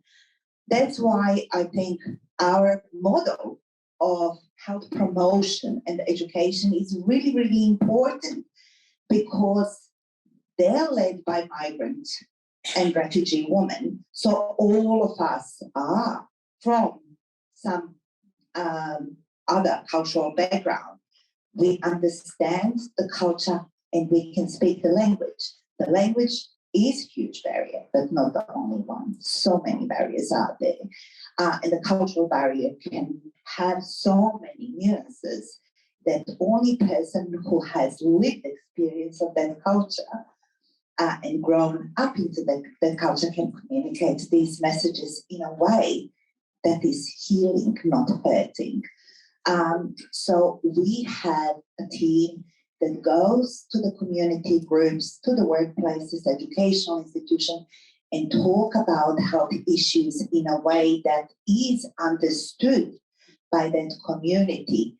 And we also encourage community to share what they know and what they want from that, to be able to really make policymakers and founders to get to know what are the issues and how we can overcome those issues. So we had a big part in advocacy, advocating for women, but also working very collaboratively with other stakeholders and other providers to make sure that they understand what is needed in order to achieve the desired outcome. And desired outcome and the vision for all of us is that all people living in Australia have equal rights and equal access to the information, to the resources, and to the leadership roles where they can really contribute. And we have such a huge potential in this country. It's just a matter of working together to make that happen. Thanks, Amira.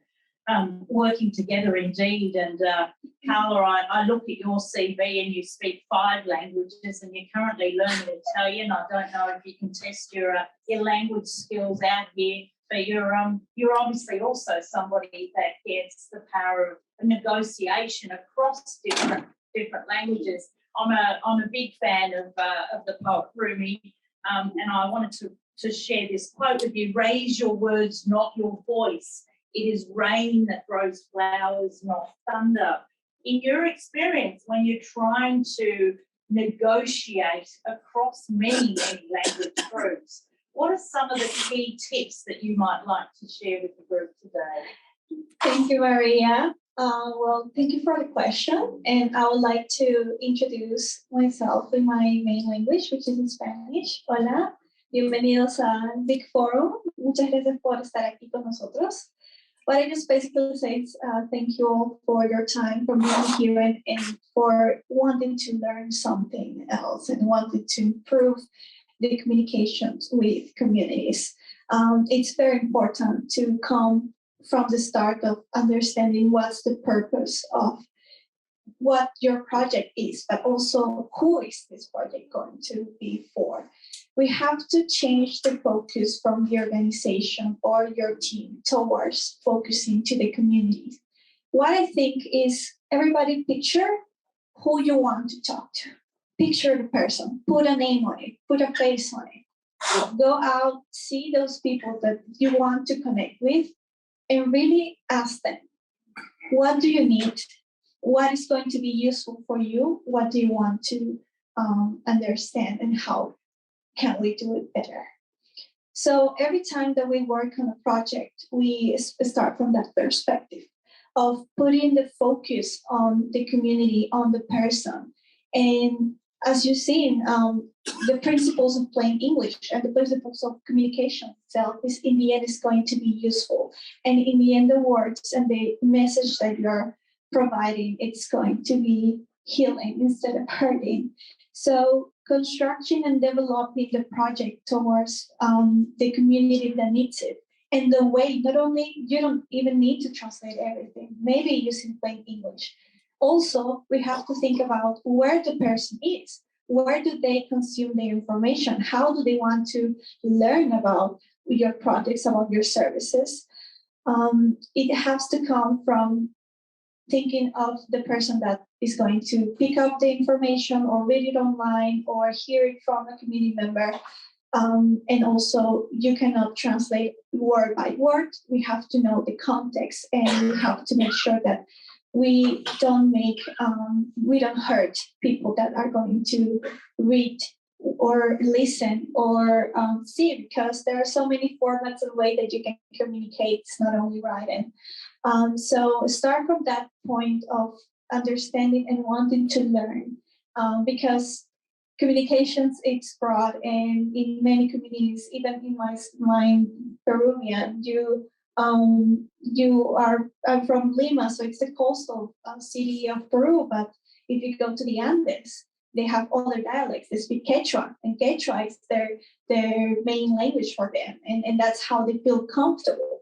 If you go to La Selva, you have the Ashaninkas, which they have their own dialect and own language, and they all connect together in different ways. So even though you might be connected with a community that whose main language could be one, there's so many other dialects and other contexts. And so just start from thinking about the person that you want to connect with and see how would be the best way. Even more so, if you have a chance to go and connect and talk to someone, that'll be a recommendation. I think that thank you. That connection that's so powerful. It does make me think though of how words themselves are so embedded in bias that we just use words without even thinking about their potential impact. A very good friend and colleague of mine would say that there is such ableism embedded in the language that you use. Things like falling on deaf ears, for example, she would say that simply conveys this alignment somehow to, oh, you don't understand. And yet, as we know, many of the diverse deaf communities are talking about, being proud of being deaf, that deafness is a culture. So I think we also need to reflect on our own accountability in the way that we use language without necessarily unpacking or appreciating its impact and that bias that's so embedded. We only have 5 minutes, I think, left for any comments or questions that you, the audience, might have. So here's an opportunity to either contribute to the conversation or perhaps throw a question at one of our esteemed panelists. Anybody who'd like to ask, please. And if you could just briefly introduce yourself just by saying hi. Hi. Hi. I'm Natalie from the Magistrates Court. I'm really interested in the first panelist and what you said about the importance of plain language running throughout an organisation. And I was wondering if you've seen any good examples of an organisation where from the registrar to all the public facing roles have actually embedded some really good practices in using plain language? There are a number of services, there are a number of mental health services that are really working towards changing how they do things. And an example of that is would be Peninsula House.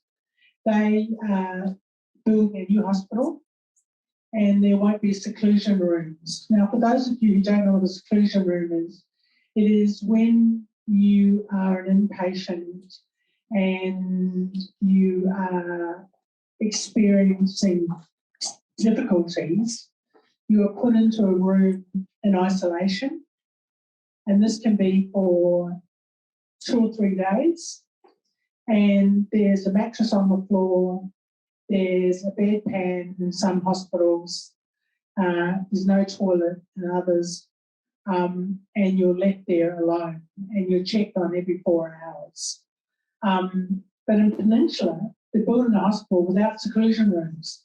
This is a major, major thing because their mentality is that you don't need to seclude somebody. And to get to that point, they've had to change the way they do things. And that's just an example of one hospital that's making a difference. It really is important. Changing the way they think about the issue itself, and that's pretty powerful. Well, it is. I mean, it is because certainly from a consumer perspective, and I'm a consumer of mental health services, it's to have your.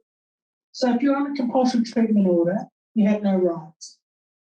Oh, you have the right to ask why you're on a compulsory treatment order. If you are secluded, who is there to listen? If you are experiencing restrictive practices, now restrictive practices are where somebody puts straps on you and holds you in a position or can be up to 5 hours. So you have no say. So those hospitals that are making a difference really do make a difference. Any other questions? James, did you want to add to that or not? Any other questions? Please, if someone would like to. Good morning. Thank you very much for your lovely presentation today. I've enjoyed it immensely. I am particularly keen on plain language. My name is Anya. I work for Darwin City Council as Diversity Communications and Engagement Advisor. And I just wanted to ask you, not to set to a big task, but maybe some principles or ideas around creating information for communities who speak other languages than English, but not through translations, but what we call transcreations. So someone referred to previously to an example where translators would be baffled with the choice between translating very complex language into another language versus transcreating that information. So the information that then gets translated is a little bit more accessible. So any ideas, any principles, any kind of thoughts on that? Thank you for the question. I'll try to answer as best as I can, but also give you an idea what we do and how we support people who are willing and prepared to design resources and information for people in all different languages, different cultures. So the process is that we follow and that we think works the best is that, for example, sexual reproductive health or mental health, they make information fact sheet or they make a video for the audience in English, and then they come to us and say, what do you think? We have a team of 30 bilingual educators who are very, very professionals and very skilled in their field, understand the culture.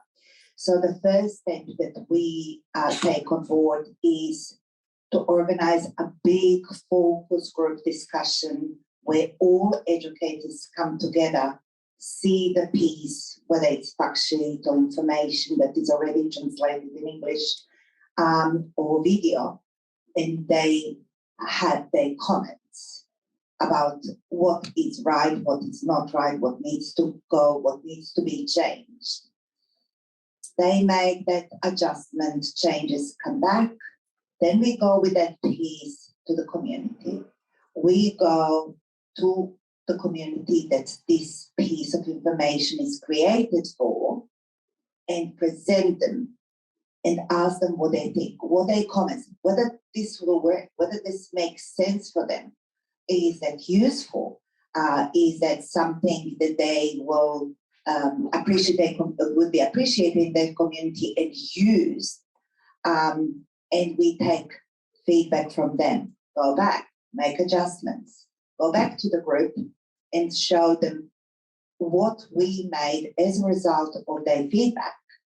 And if they say, yes, that's exactly that, this is what we are going to use, then we go forward and spread the word out there and share with everybody. So I think this is the way that we follow, but if anybody has some other tips that we can learn from, I'm quite open and happy to learn from you.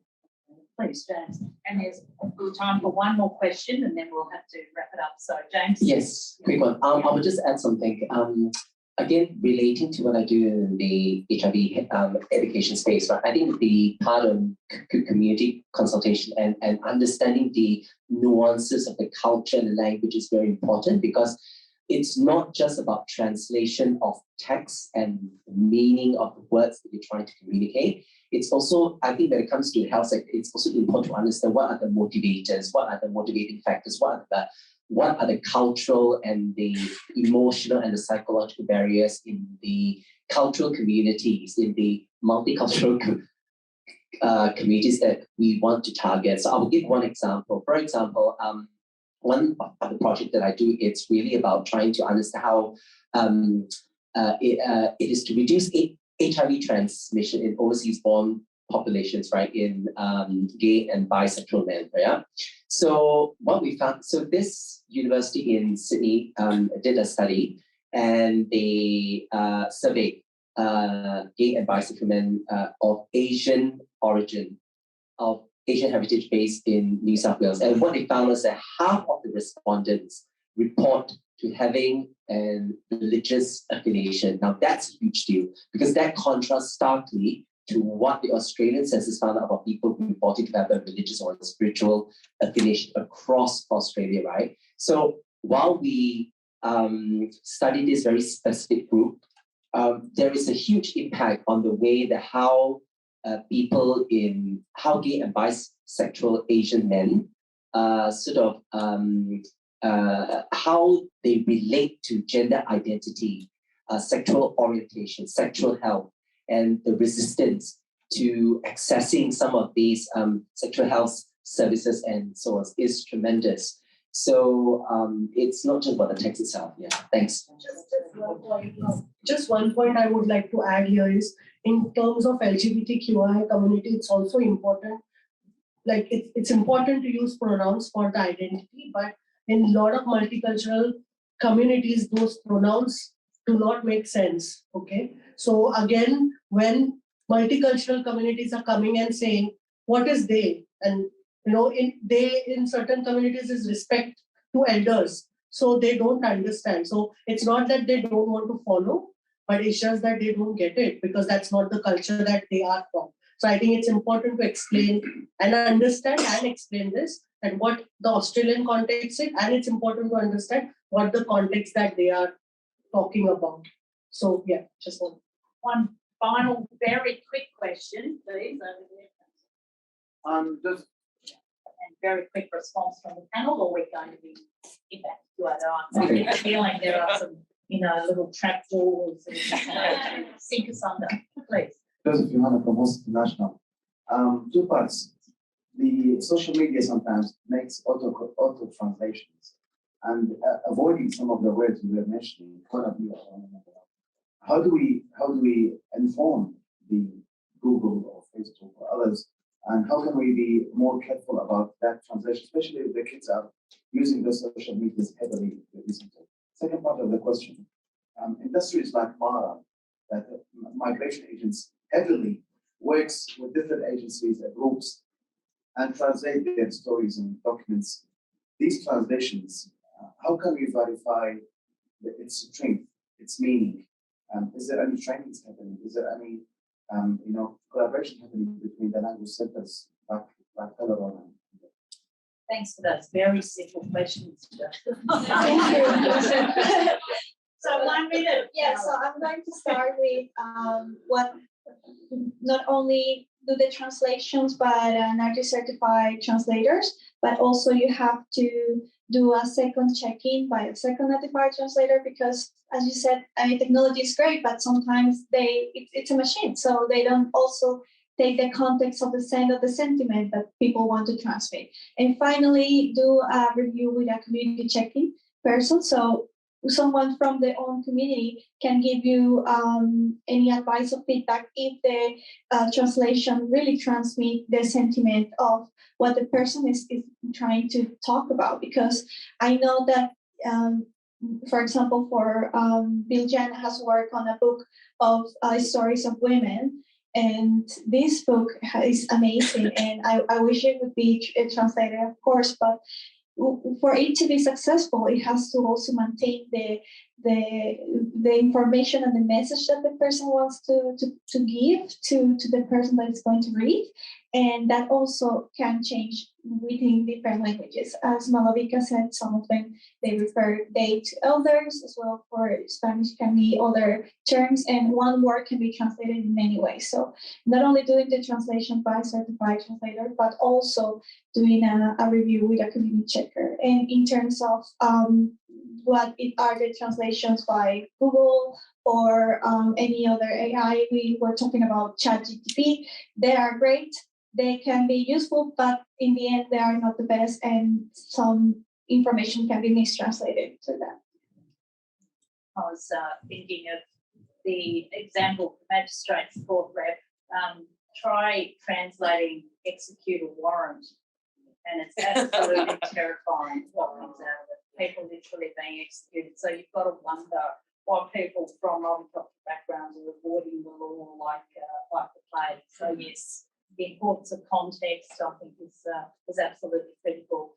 We are out of time, which is unfortunate, because I know that I could certainly spend hours chatting to each of these amazing people. But Maggie, you said something that I just want to reflect on, and I do actually have a quote.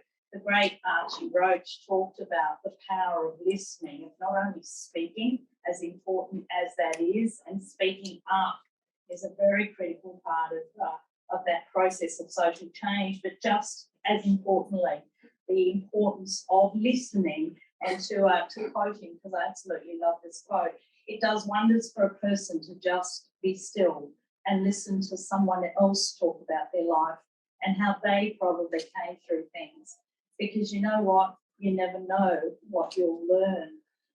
Thank you to each and every one of you for a wonderful presentation. Please join me in thanking each and every Thank you. That was fantastic. I think the panel discussion was very productive and engaging.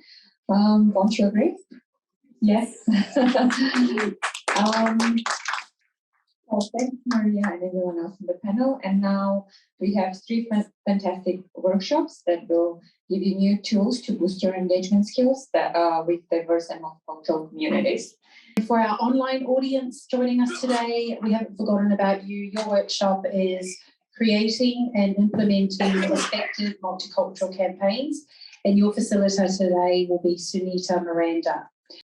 Welcome to the workshop. I'm going to start with acknowledging, of course, our Aboriginal custodians of the country throughout Australia and their connections to land, sea and community.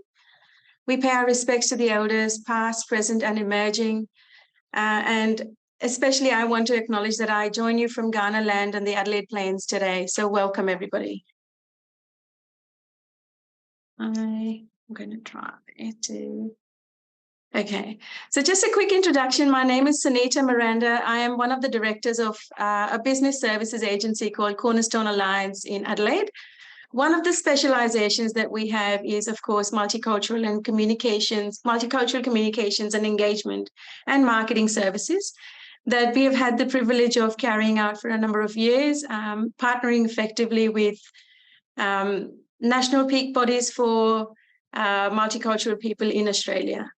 So welcome, and I hope we can learn something together today. Just to give you a visual demonstration of what multicultural campaigns look like once they're implemented, this is one of the very recent campaigns we ran for the National Ethnic Disability Alliance for the Disability Royal Commission. Here's some powerful visuals of people living with disability. They basically invite people from ethnic backgrounds to submit their feedback to the Disability Royal Commission. This has now concluded, but the words we used were very simple and strategic in choosing just 3 words of share your story. We found that these 3 words also translated pretty well across languages, and we were able to keep the message pretty consistent throughout the language pack that we had developed with other partners.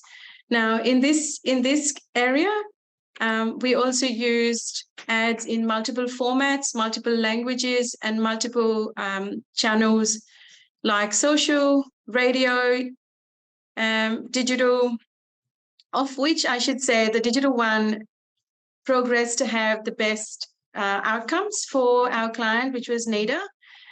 In fact, we started with a premise and a goal of reaching about 1.5 million people, but digital got us about 5.5 million. So definitely the outlier, and something for you to consider if you are in fact going down this path as well. Another quick example here is something done for FECA, which is the Federation of Ethnic Communities Councils of Australia, the national peak body for multicultural people in Australia. We partner with them as well to do their marketing, communications, and campaigns. This was another national campaign run for them to talk about the risks and harms of opioid medication. And this campaign was delivered also nationally with several different language packs, again, also different channel mixes to get the marketing campaign out there into community and grassroots. Again, very good reach. Radio did really well for this particular campaign. Also, SBS's radio ads did really well as well. Okay, so the objective of this quick workshop, now I'm going to just run through it. I apologize, we don't have time for breakout rooms because we're left with very little time in the format.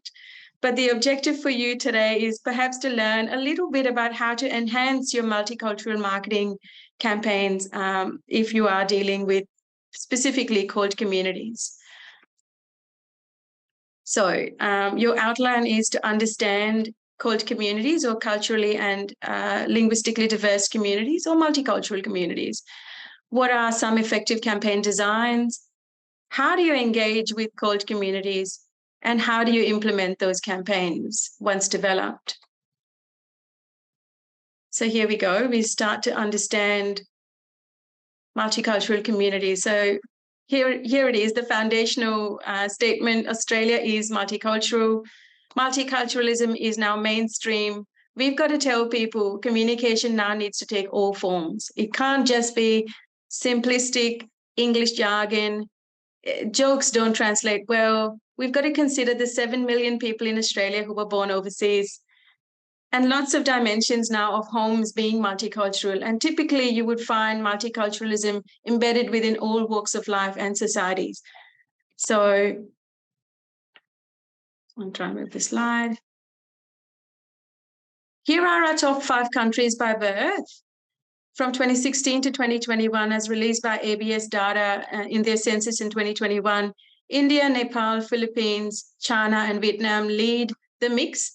So again, there are very obvious choices when you are considering translating into those languages. However, it is vital for you to target the exact communities that live in the range of the demographic you are trying to campaign within. So it might not necessarily be this mix. It might be something else. It's important to do your research.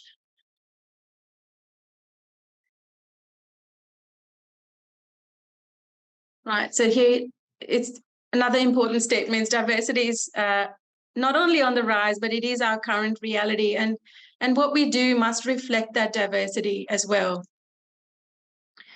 Right, so in your core communities, appreciate that in that target areas, you might have certain cultural awareness, certain sensitivities, certain challenges and strategies that you might want to devise to meet those sensitivities. So for those purposes, you might want to conduct needs assessments, or as you would call it, your research, really. So before you embark on a campaign and developing what your campaign must be, start to collect information about that community that you are trying to communicate with. What are their preferences? What are their concerns, values, sensitivities, religious, cultural, again, dimensions that they have. Even age demographics matter. So if you are trying to communicate with an older audience, it might have very specific sensitivities, but the younger ones have assimilated partly in Australia, so they're open to a little bit of a different strategy. So consider your needs assessment strongly. This was meant to be an activity, and my colleague Jeremy will leave a link for an activity sheet for you all to have, so you perhaps can do your homework after this event. So some activity pointers for you: identify and describe your target community. Why are you targeting this community? What are the challenges? You know, there are assumptions and stereotypes that we typically go in with. One of the speakers from the previous session cautioned us against this, and I would do the same. Be careful what you go in with in the room. Go in perhaps with a very open mind to learn, with the spirit of learning. Then you have a session where, the activity one would end with a statement that identifies, describes, and sets out the preferences of that community that you're trying to engage with. I'm afraid we don't have discussion time straight away. Yes, you will have, I'm just answering a question in the chat. Yes, you will have access to this PowerPoint. We will send it over to Polaron, who will send it to you because you are a registrant of this workshop. So thank you.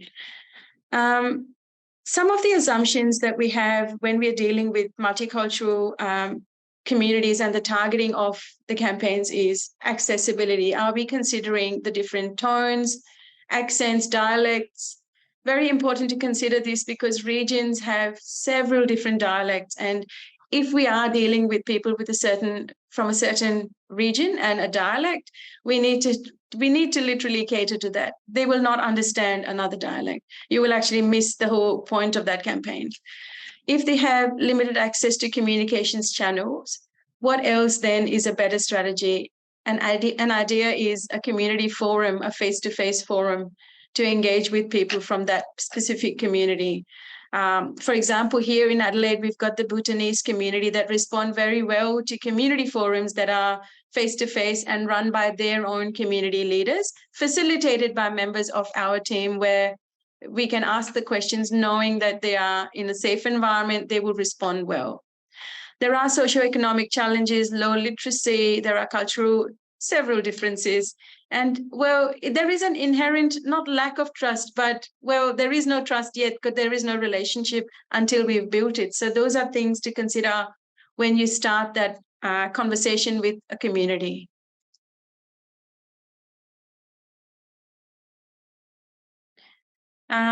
Another visual of a campaign that we did for FECA. This was back when COVID hit the news and all of us. So to run effective campaign designs, the first part obviously is to define your campaign goals and what are the objectives of this goal. Common objectives are to raise awareness about a certain message that you are trying to convey. It could be a safety message. It could be, a cautionary message. In this case, we want to identify firstly the target audience, select your target languages, develop your key messages. Within this, you need to make sure your message is as simple in English as possible. Use plain English. That's a very strong recommendation. Please use as plain English as you can so that it is translatable and understandable by people from non-English speaking backgrounds. Choose your appropriate communications channels based on your marketing research. Companies, usually have marketing people that can do a little bit of research. Reach out to others who are specialists in this area to give you a hand with the communications channel mix that might best suit the target market you're trying to go for. This was mentioned in the panel before by several speakers. Please use culturally appropriate messaging and translations. Again, a word of caution, try not to use stereotypes, try not to use jargon. Jokes, again, in English, jokes are fun to have. Australia is a place that we love to have a little bit of a joke. Unfortunately, it doesn't translate well when you're trying to communicate a message culturally. It translates poorly, in fact, quite awkwardly. So the message is completely destroyed. So consider what you do, use your language with care and caution, being respectful of the community you wish to engage with. Again, strong recommendation, please, for all your campaigns, large or small, use plain language. It's called plain English, simple English, lots of other words out there. We have a similar service that can give you a hand. If you are in that phase, we can help you with this. It's called easyread.tech. That is one of our service offerings as well, where we do plain English for cold audiences and easy read for people with cognitive disabilities and impairments. So that's for people with disabilities. Going to the next slide. Use a variety of communications channels to try to find the maximum opportunities to reach your target segment. This could include social media, print, radio, TV, digital, billboard marketing. I call it in-clinic marketing, or it's medical marketing, where you're sitting in a doctor's surgery and you're watching your in-clinic screens. That advertising is quite powerful if you are trying to deal with health messaging, as well as people from older age groups. They are frequent visitors, should you say, to the clinic rooms or pharmacist clinics. It's possible for you to get maximum return on those kind of channel mixes as well. Try community events if it is something that requires more engagement. Yes, there is more outlay, and yes, there is more cost involved, but you do get your message to the grassroots very easily if you are doing a face-to-face. So this was meant to be activity 2. It will be in your worksheet. I hope you can get to it sometime later in the piece, but I'm going to skim through this. Please write a short goal, identify your audience, develop your culturally appropriate key message. Before that, make sure that it is an easy to read, short and simple message, and try to select the best that you can, the media channels for your marketing mix and the messaging with the audience.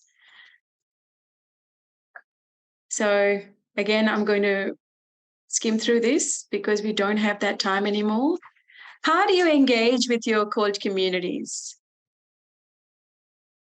So begin with your strategy to engage with them. What does this mean? You might start off thinking about what the communities are, or you've already done that in your previous exercise. You then start to reach out with particular organizations that have those connections, or if it's a very small group, you reach out to them directly. So I would typically, in my work, I would reach out to either the state peak bodies for those communities, or the group that I'm trying to connect in with, or I would reach out to the national peak bodies for either of these groups. I would then try to build partnerships, or basically pick up the phone, do a Zoom call, have a conversation face-to-face, whatever is possible with the community leaders and ask them to facilitate the workshops or the forums that I want to present to.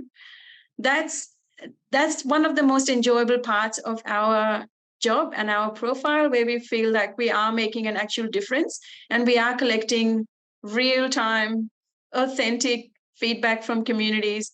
We go in sometimes with the premise that people might respond really well to a social campaign, only to realize that they actually don't at all engage with social media.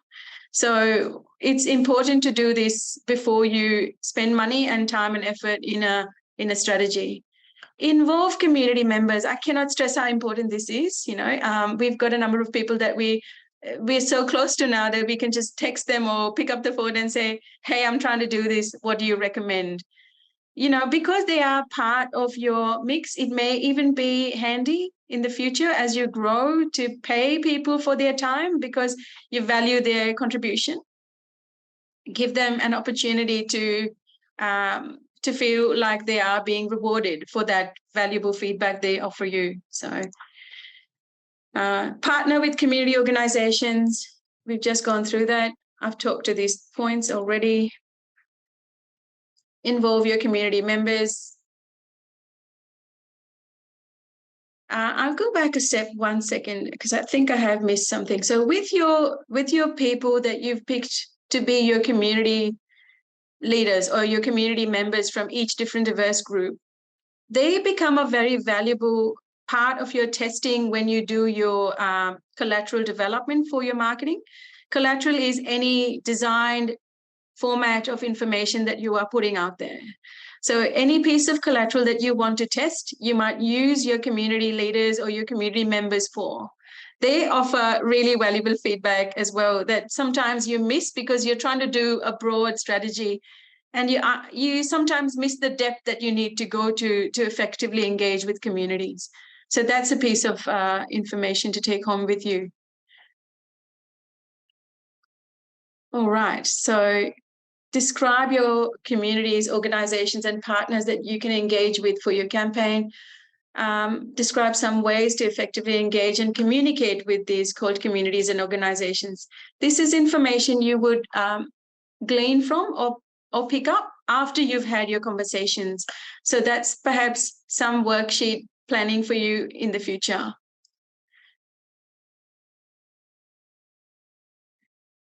Campaign implementation. This is the most exciting part of our work, usually where we develop a timeline, an action plan, and what we call locally in our team, a schedule of activity, where we plan exactly what's going out when, who's going to be monitoring it. Everything is tracked and monitored to know how the campaign is performing. We allocate resources and a budget. If we are working with clients, we'll ask them exactly what they want to put towards which campaign. So ideally, the best performing campaign would have the most budget put on it, naturally, because it's going to give you the maximum return on your investment and the best impact for your campaign goals. Monitoring and evaluating the campaign. I've got my colleague Jeremy in the room with his camera off, but he's the one that monitors and evaluates the campaign performance. Very important role in the whole strategy, because often you change the levers of how you operate your campaigns. You might start off going, well, print ads are good, but towards the middle of the campaign, you might find that it's really not engaging community. So you scale back on that and increase what's doing really well. If you have any questions, I'll have 5 minutes at the end of it, so I'm just going to skim through this. Check your behaviors of your audience as well. So while you are engaging and your campaign is live, you will start to see impressions and trends of who is viewing your work. If you are dealing with external agencies that manage some of your implementation, that could be digital marketing, it could be print marketing or radio, excuse me, you would expect people to give you information on a weekly basis if it's a larger campaign. Use that to generate what you want to do for the next part or the next phase of your campaign. So keep on top of it. Don't set it and forget it is what I'm saying. Right. So the fourth activity is to describe what tasks and activities you will want to do or need to do for your cold campaign. This is a marketing campaign. Remember, it's not just engagement. What metrics and key results are you wanting to monitor, and what do you need to really monitor? So in terms of marketing, usually you would want to know what's the reach you're having, how many people have really shown interest, clicked on your things, or if it's a campaign that requires people to send you a message, how many messages have you received? Look at your website analytics, embed a code if you can on the page that you are tracking, so you know the trends of who's coming and from where they are coming. Another way of using that information wisely is to target the exact area that's viewing your campaign more. So let's imagine you are getting people from the western region of Adelaide viewing your campaign. In the subsequent campaign, you might target them and only them, and have the best conversion rate because they were already engaging with your brand and your service or your campaign. So I'm going to summarize that this conversation or this workshop has been about understanding your target communities from multicultural or cold communities, how to design cultural messages for multiple channels, how to get involved, partner, and engage with cold communities, and finally, how to monitor and track your campaign for success.